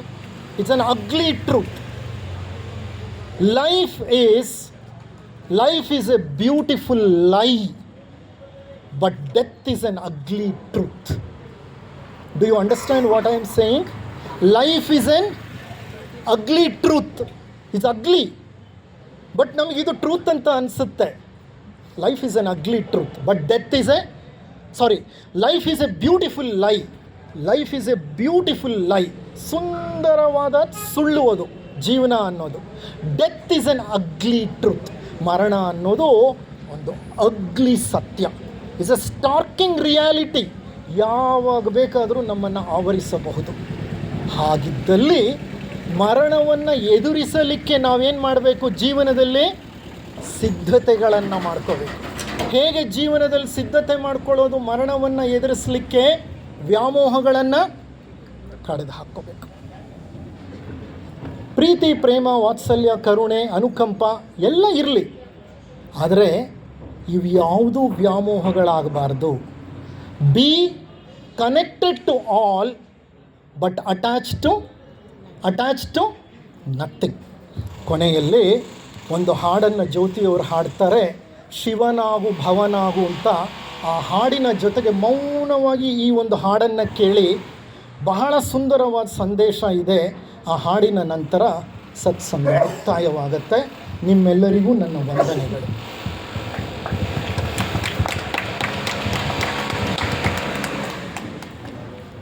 ಬೇಕಾ ಹಾಡು ಮುಂದೆ